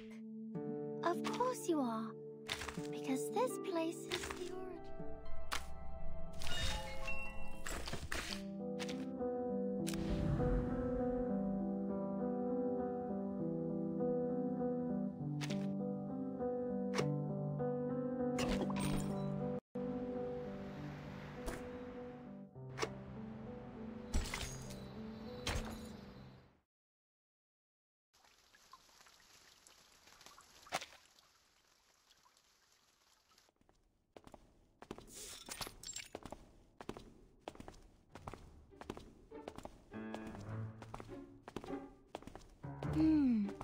Judging from the omen, it's at the northwest, the beginning and the ending of the ring, where the wall reflects repeatedly.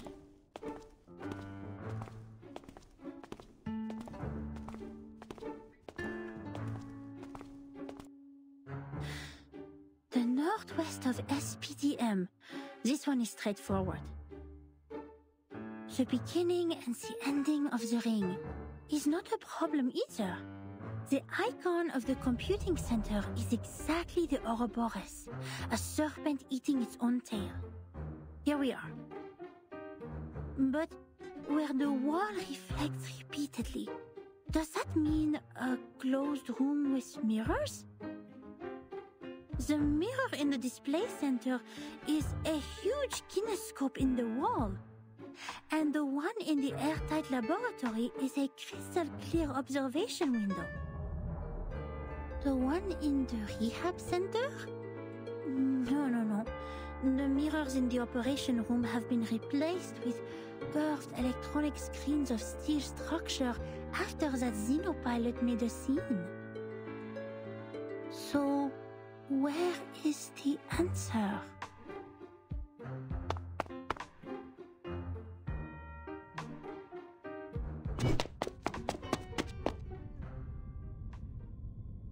Hey! You just hit me! Shouldn't you apologize?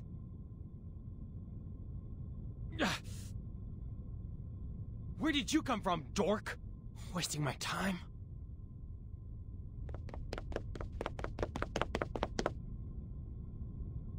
What? How could he say that? That's rude! That gentleman doesn't look well. He's covering his face. His nose is running with purple liquid. Oh dear. Did he drink a whole bottle of purple Chrysandra juice? He needs treatment immediately. Oh, if only I had brought the Phoenix heart nerves with me. He ran towards the rehab center. Nothing to worry about. Just another patient trying to prove he has recovered.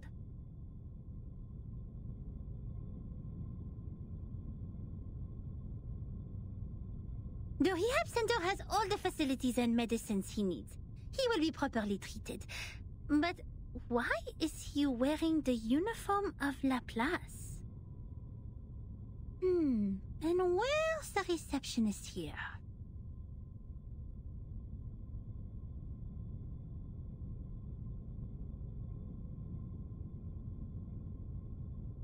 Does everyone go to the weekend party night?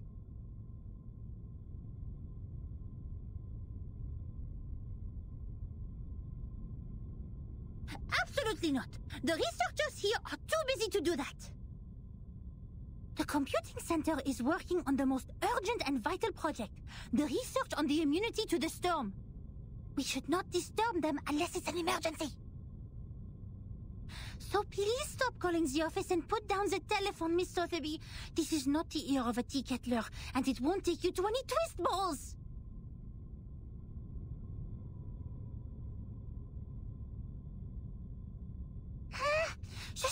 débutante, mais quand même, elle est trop bizarre. Guide new members with caution and patience. Trigger the Raflatus at the right time. Oh, j'avoue que Verten a remporté une victoire temporaire sur ça.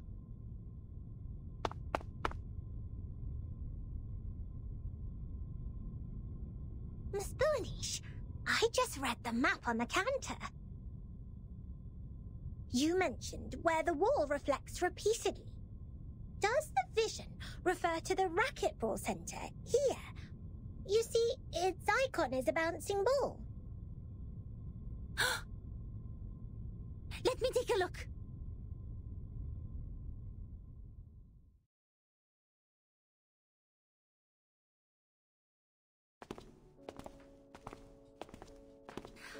Found it! This is really the right direction. Next, empty boxes, glasswares, and copper pieces. Looks like our destination has piles of metal.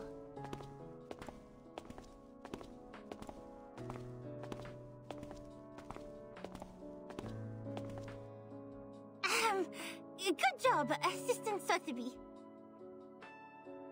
I have to say, I might have gone a bit too hard on you. You are more capable than I thought. Thanks to your prompt reminder, we have saved quite some time. Sotheby is glad to help.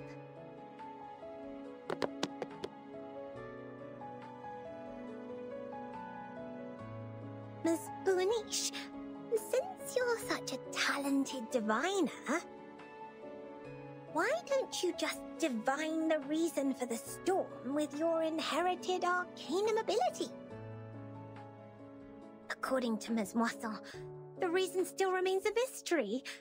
If the crystal orb can reveal its truth, everything will be much easier for Vertin and her team. Divine the reason for the storm?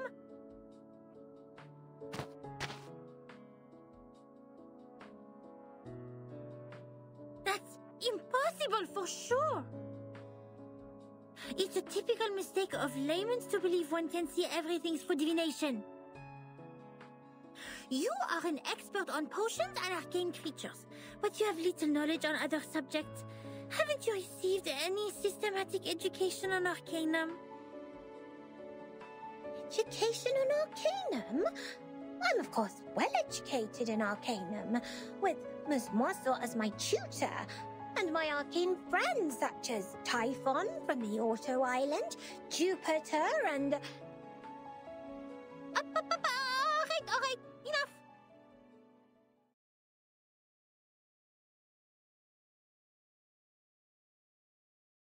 I have understood the fact that the education you have received is not systematical, or say incomplete, imperfect, inelegant. But don't worry, because you are talking to the kind-hearted Matilda. She will spend her valuable time to make it up for you.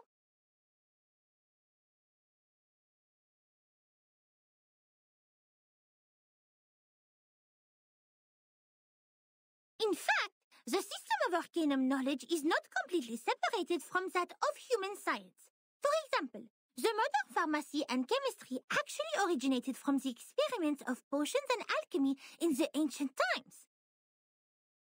They developed into two different systems because arcanists focused more on the knowledge ignored by scientists, which is gnosis.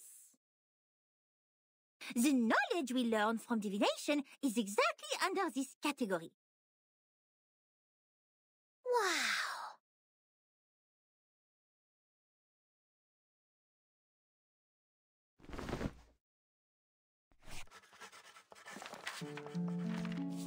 Let me fill you in with more details. If two human researchers test Snell's law at two different places at the same time without making any mistakes, they will always reach the same conclusion. Or if two potionists use the same ingredients and follow the same formula to make the cough cough stop stop potion separately, their products will also have similar effects. However, if two diviners respectively perform divination on the same thing, they will probably see totally different visions. Because Because what the divination shows is merely omens. The interpretation of these omens is in fact a kind of subjective deduction based on the reality, and there is no such thing as a standard answer. Even if the two diviners draw the same conclusion, it is more of a coincidence than a result that implies generalizability. So diviners never check the accuracy of their divination through the review of peers. And this is an example of gnosis. Unlike human sense, it is unique and possesses no universality.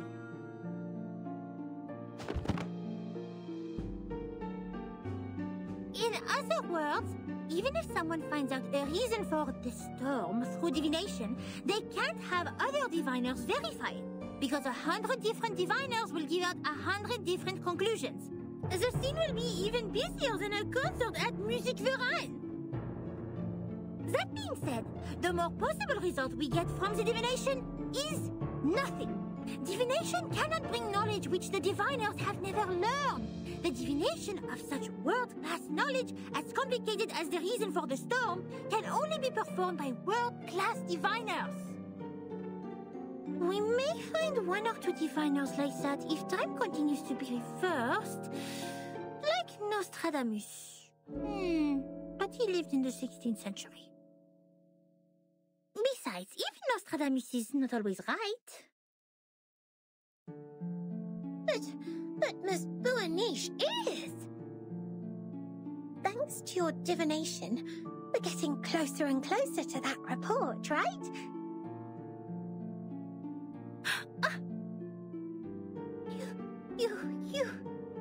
You are right! Finding items, interpreting dreams, and making simple prophecies. All these things are just a breeze for the bright and clever Matilda. But inquiring about the storm is beyond my ability, and it will only bring misfortune. I will never make such a stupid mistake.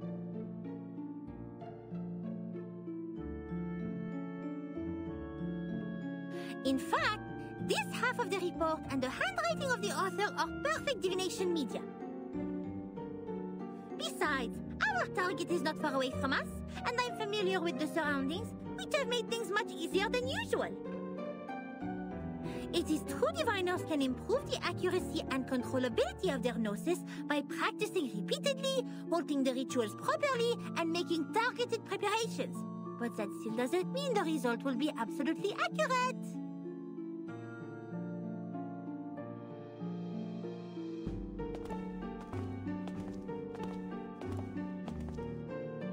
The report says that person who mentioned the School of Numbers claimed she was enlightened about the year of the next storm.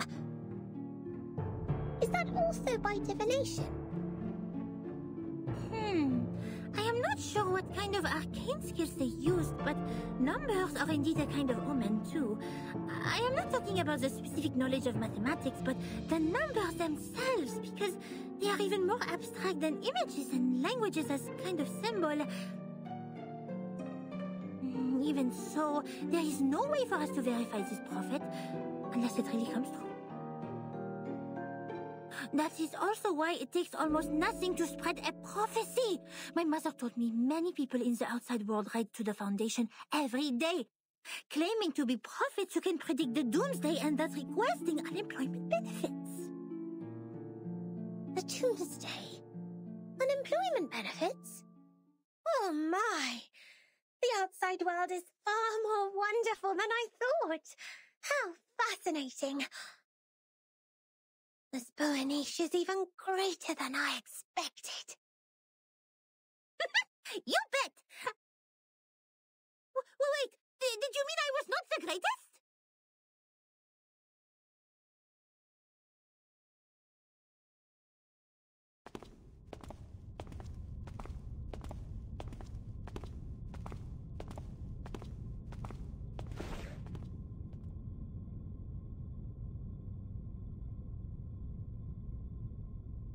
Here we are, Miss Sotheby.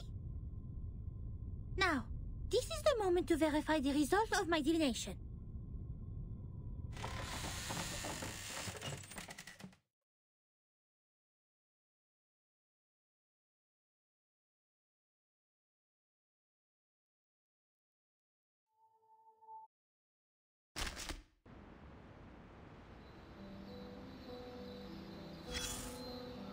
If you look at the ground after the rain, you can often see a wet, long trail, like this one.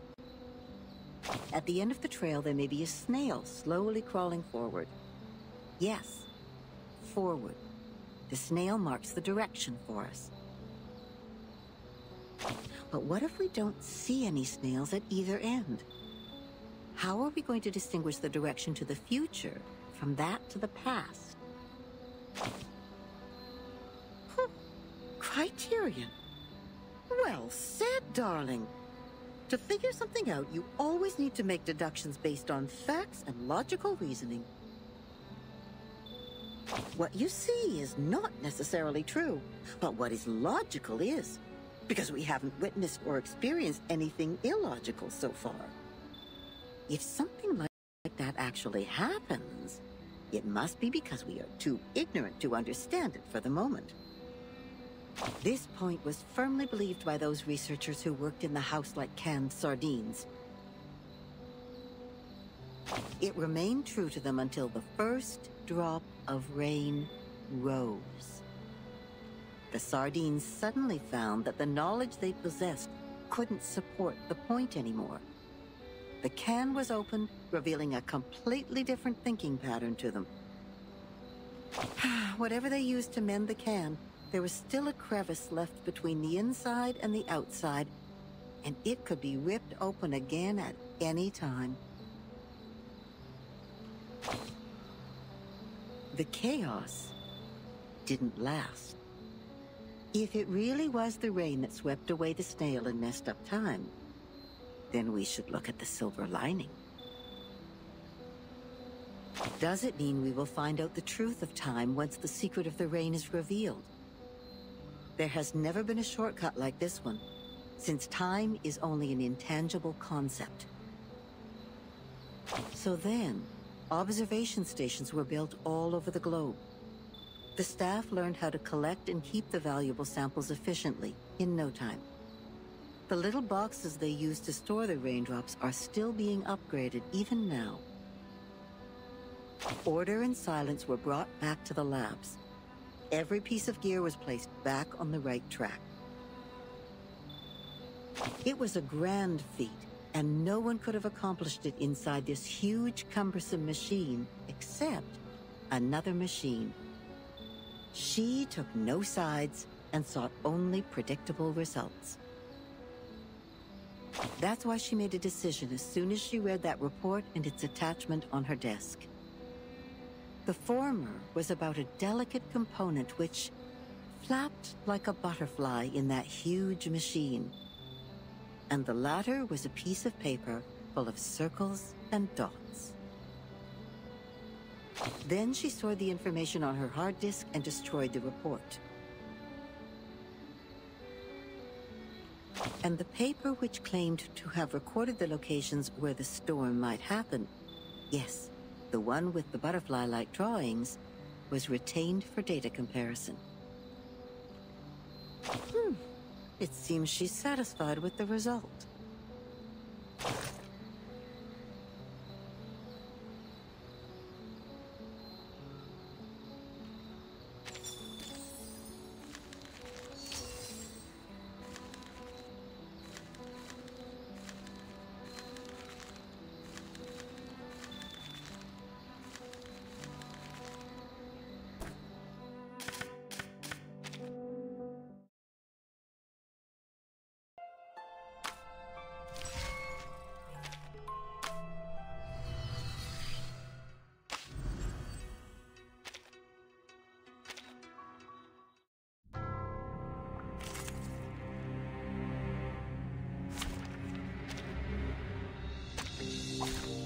Nothing unexpected. For now. Ta-da! Special massage. My child, here's something fun for you.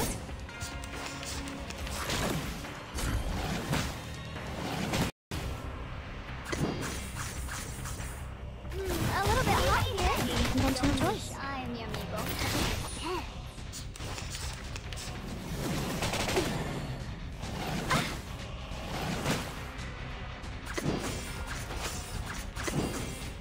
Child, here's something fun for you. For the unarmed.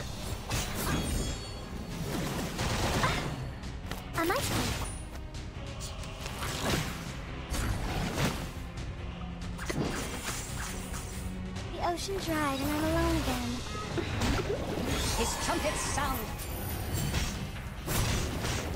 The judgment day hath come.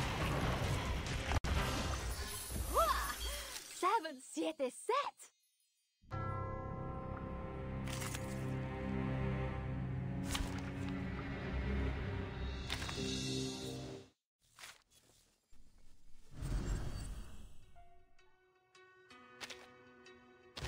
Welcome.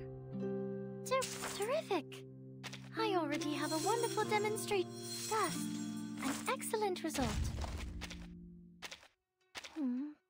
These people next door are really noisy.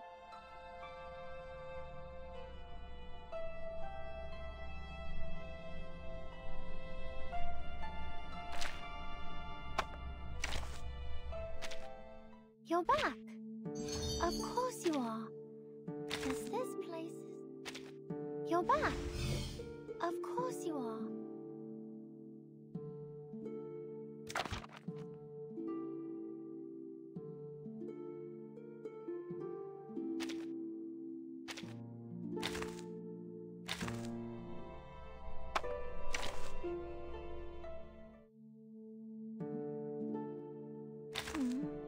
These people next door are really noisy. Could you please tell them to...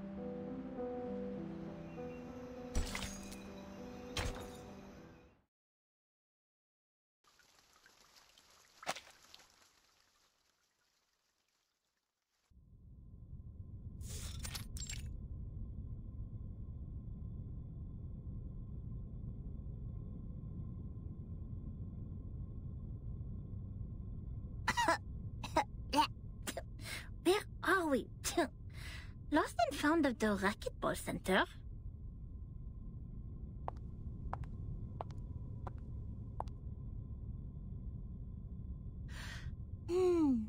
The orb showed copper pieces. We need to find something that seems to be locked, but is actually not. Aha! Found it! Nothing can stop the genius, Matilda.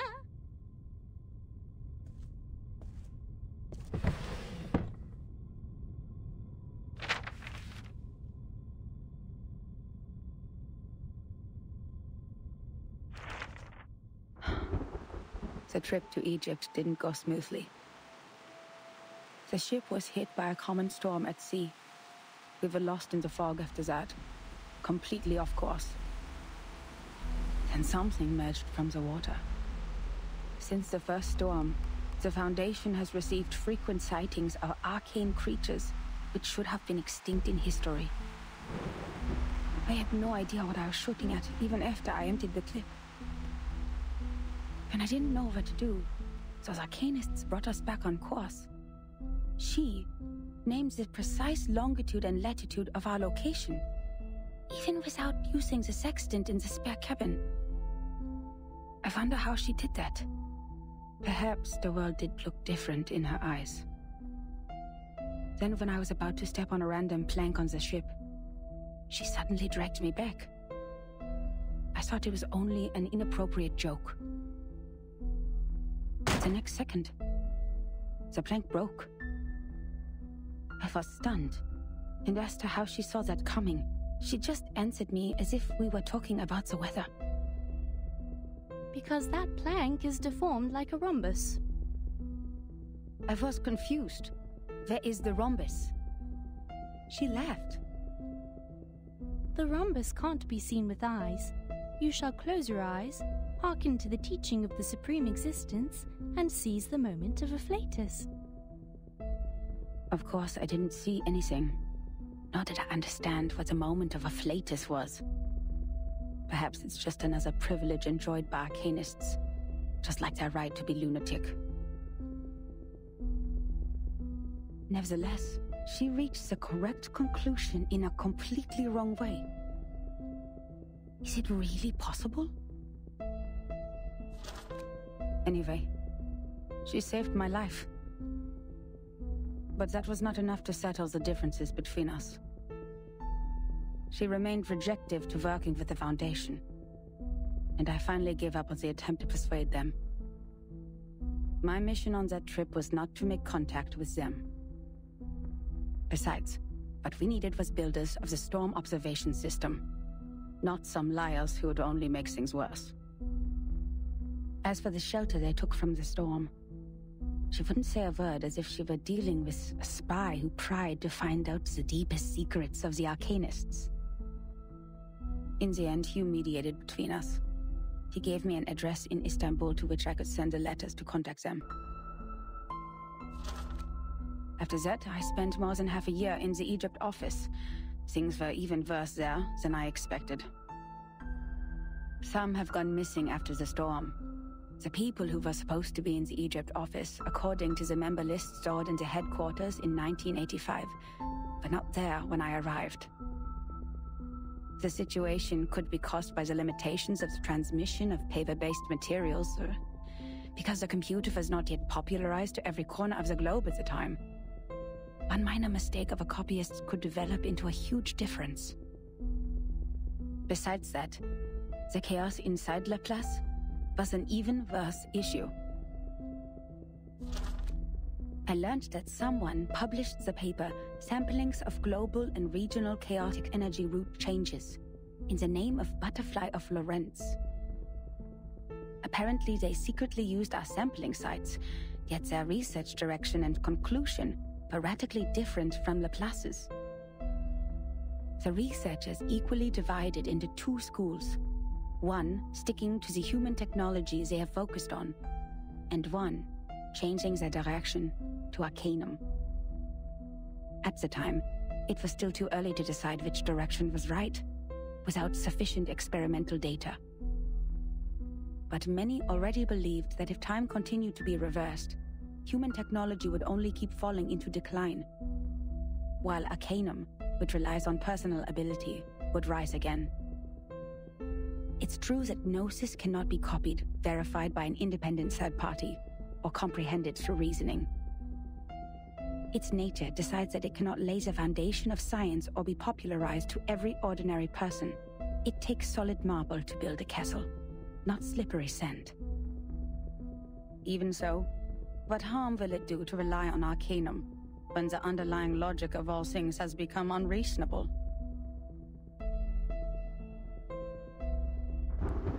Before the disagreement was settled, the storm in 1987 was predicted. We were ordered to return to the headquarters 24 hours before its arrival. But the prediction was not accomplished by Laplace. A captive from Manus Vindictae names the precise date of that storm.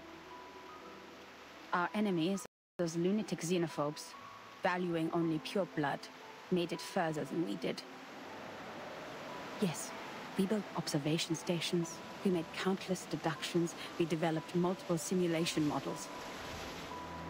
We made efforts, we sacrificed life, we did whatever we could. Yet the result was that we didn't find any other regions immune to the storm, except the headquarters and another one in North America. In the end, 95% of the branch members were reversed, 87.9% of the equipment was destroyed, and 100% of our predictions failed. In conclusion, our endeavor brought no achievements. As for the captive from Manus Vindictae, the delirium patient who claims that oracles flowed under his parietal bone, when we asked him how he learns the precise date of the storm, he burst into laughter. Can't you hear it? Has God left you behind when he spread his grace? Then, he smashed his own skull with a handcuff. Yes, there was no doubt. He was an incurable lunatic. But his insane nonsense was exactly the reason we survived the storm again. No matter how unreasonable or illogical it was, or how much a lie it sounded like. So we'd better believe we shouldn't go out in black today because the fish is swimming in the water. We'd better believe in the existence of the non-physical, everlasting, transcendent world where everyone's soul is a number. We'd better believe in the supreme existence which caused the disorder of time by merely casting its shadow. That means the life of individuals means nothing more than rubbish, and the world is but an imperfect ruin, where only the chosen ones will pass the trial, where the rest will be eliminated by the rain. How am I supposed to do that? Finally, I made up my mind to write to her. I didn't expect her to answer my questions. All I wanted was to confirm if she had survived that storm. For the sake of our peaceful talk about the rhombus. Yet what I heard from them was a simple announcement of her death, with only 2 words. She died.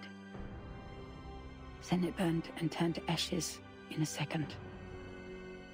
On the same day, the first and only timekeeper who just took office, the 12-year-old child, returned alone from the storm. She told us the time in the outside world at that point. And that was how I knew she was right. It is right in front of you. What if there is a god? Why are you playing such a prank on us, after we had suffered from the collapse of all the existing orders and the failure of all the great laws? If this is what she calls a glimpse of the supreme existence, the moment of a flatus, do you have to present it in such a cruel way? The last 2 digits in the number of the year after that storm were exactly her name and her number. 77.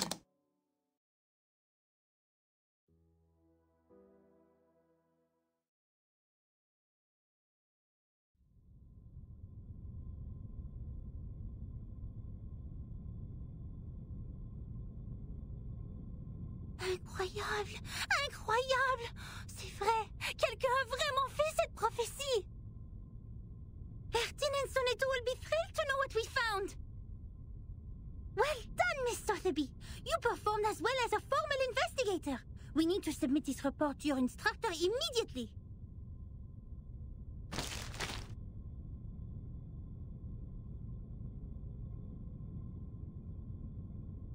What are you doing in other people's rooms?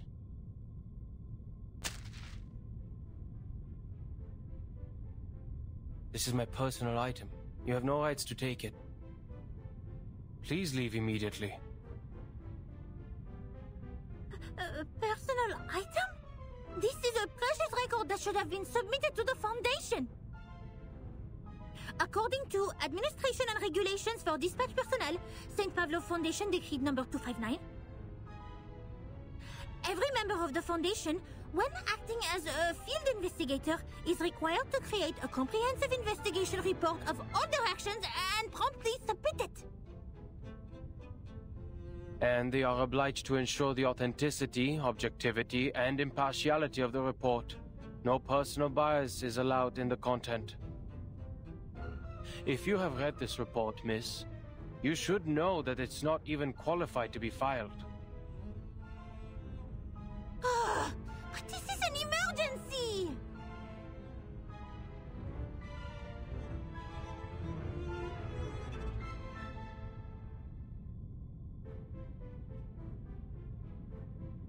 I can tell from your uniform, you are a student of SPDM, or...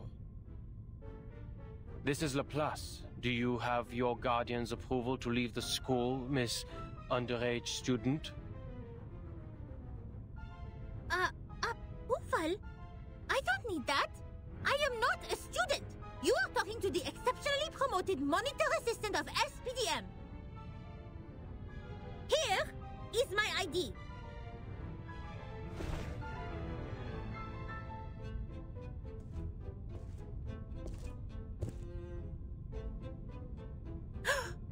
Did you just ignore a formal administrator of the Foundation? This monitor assistant will report every misbehavior of yours. Every little bit of them.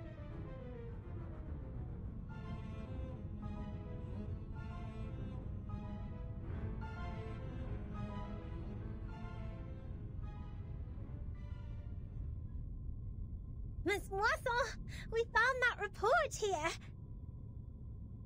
The great Masbuanish and I discovered some important information. I came to you and Madame Z immediately after we read it.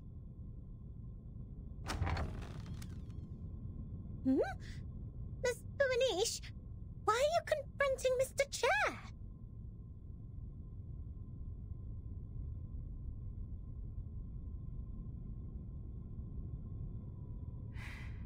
I didn't expect to see the second half of that report here in your room, Adler.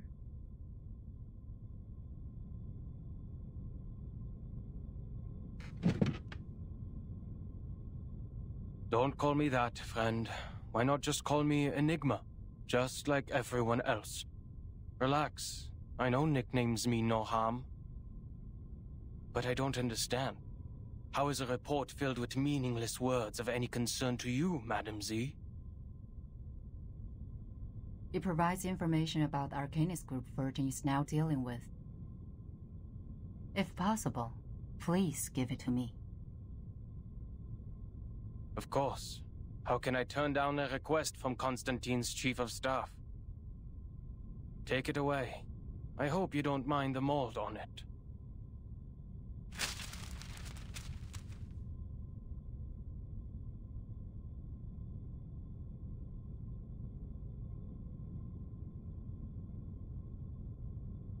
Please pay attention to your manners and do not bring disgrace to the computing center, Mr. Rude.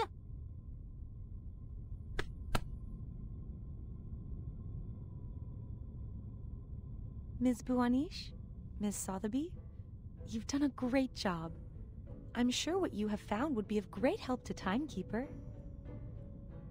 And I will report your active performance in this mission to SPDM as soon as possible, Ms. Buanish. We need to further analyze the files you found. The first on the scene could provide more detailed information. Let's get out of here. Contribution exceptionnelle!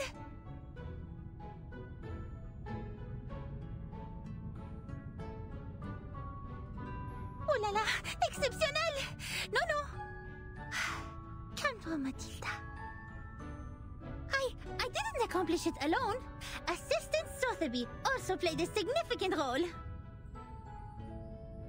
Hooray!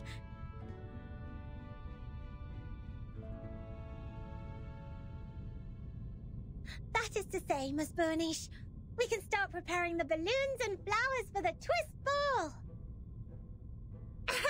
Speaking of which, this monitor assistant still needs to think about it. By the way, just call me Mathilda.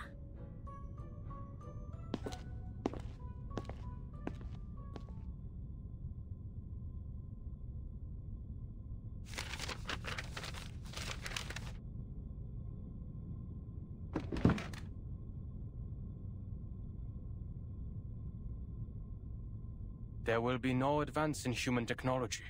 You think so?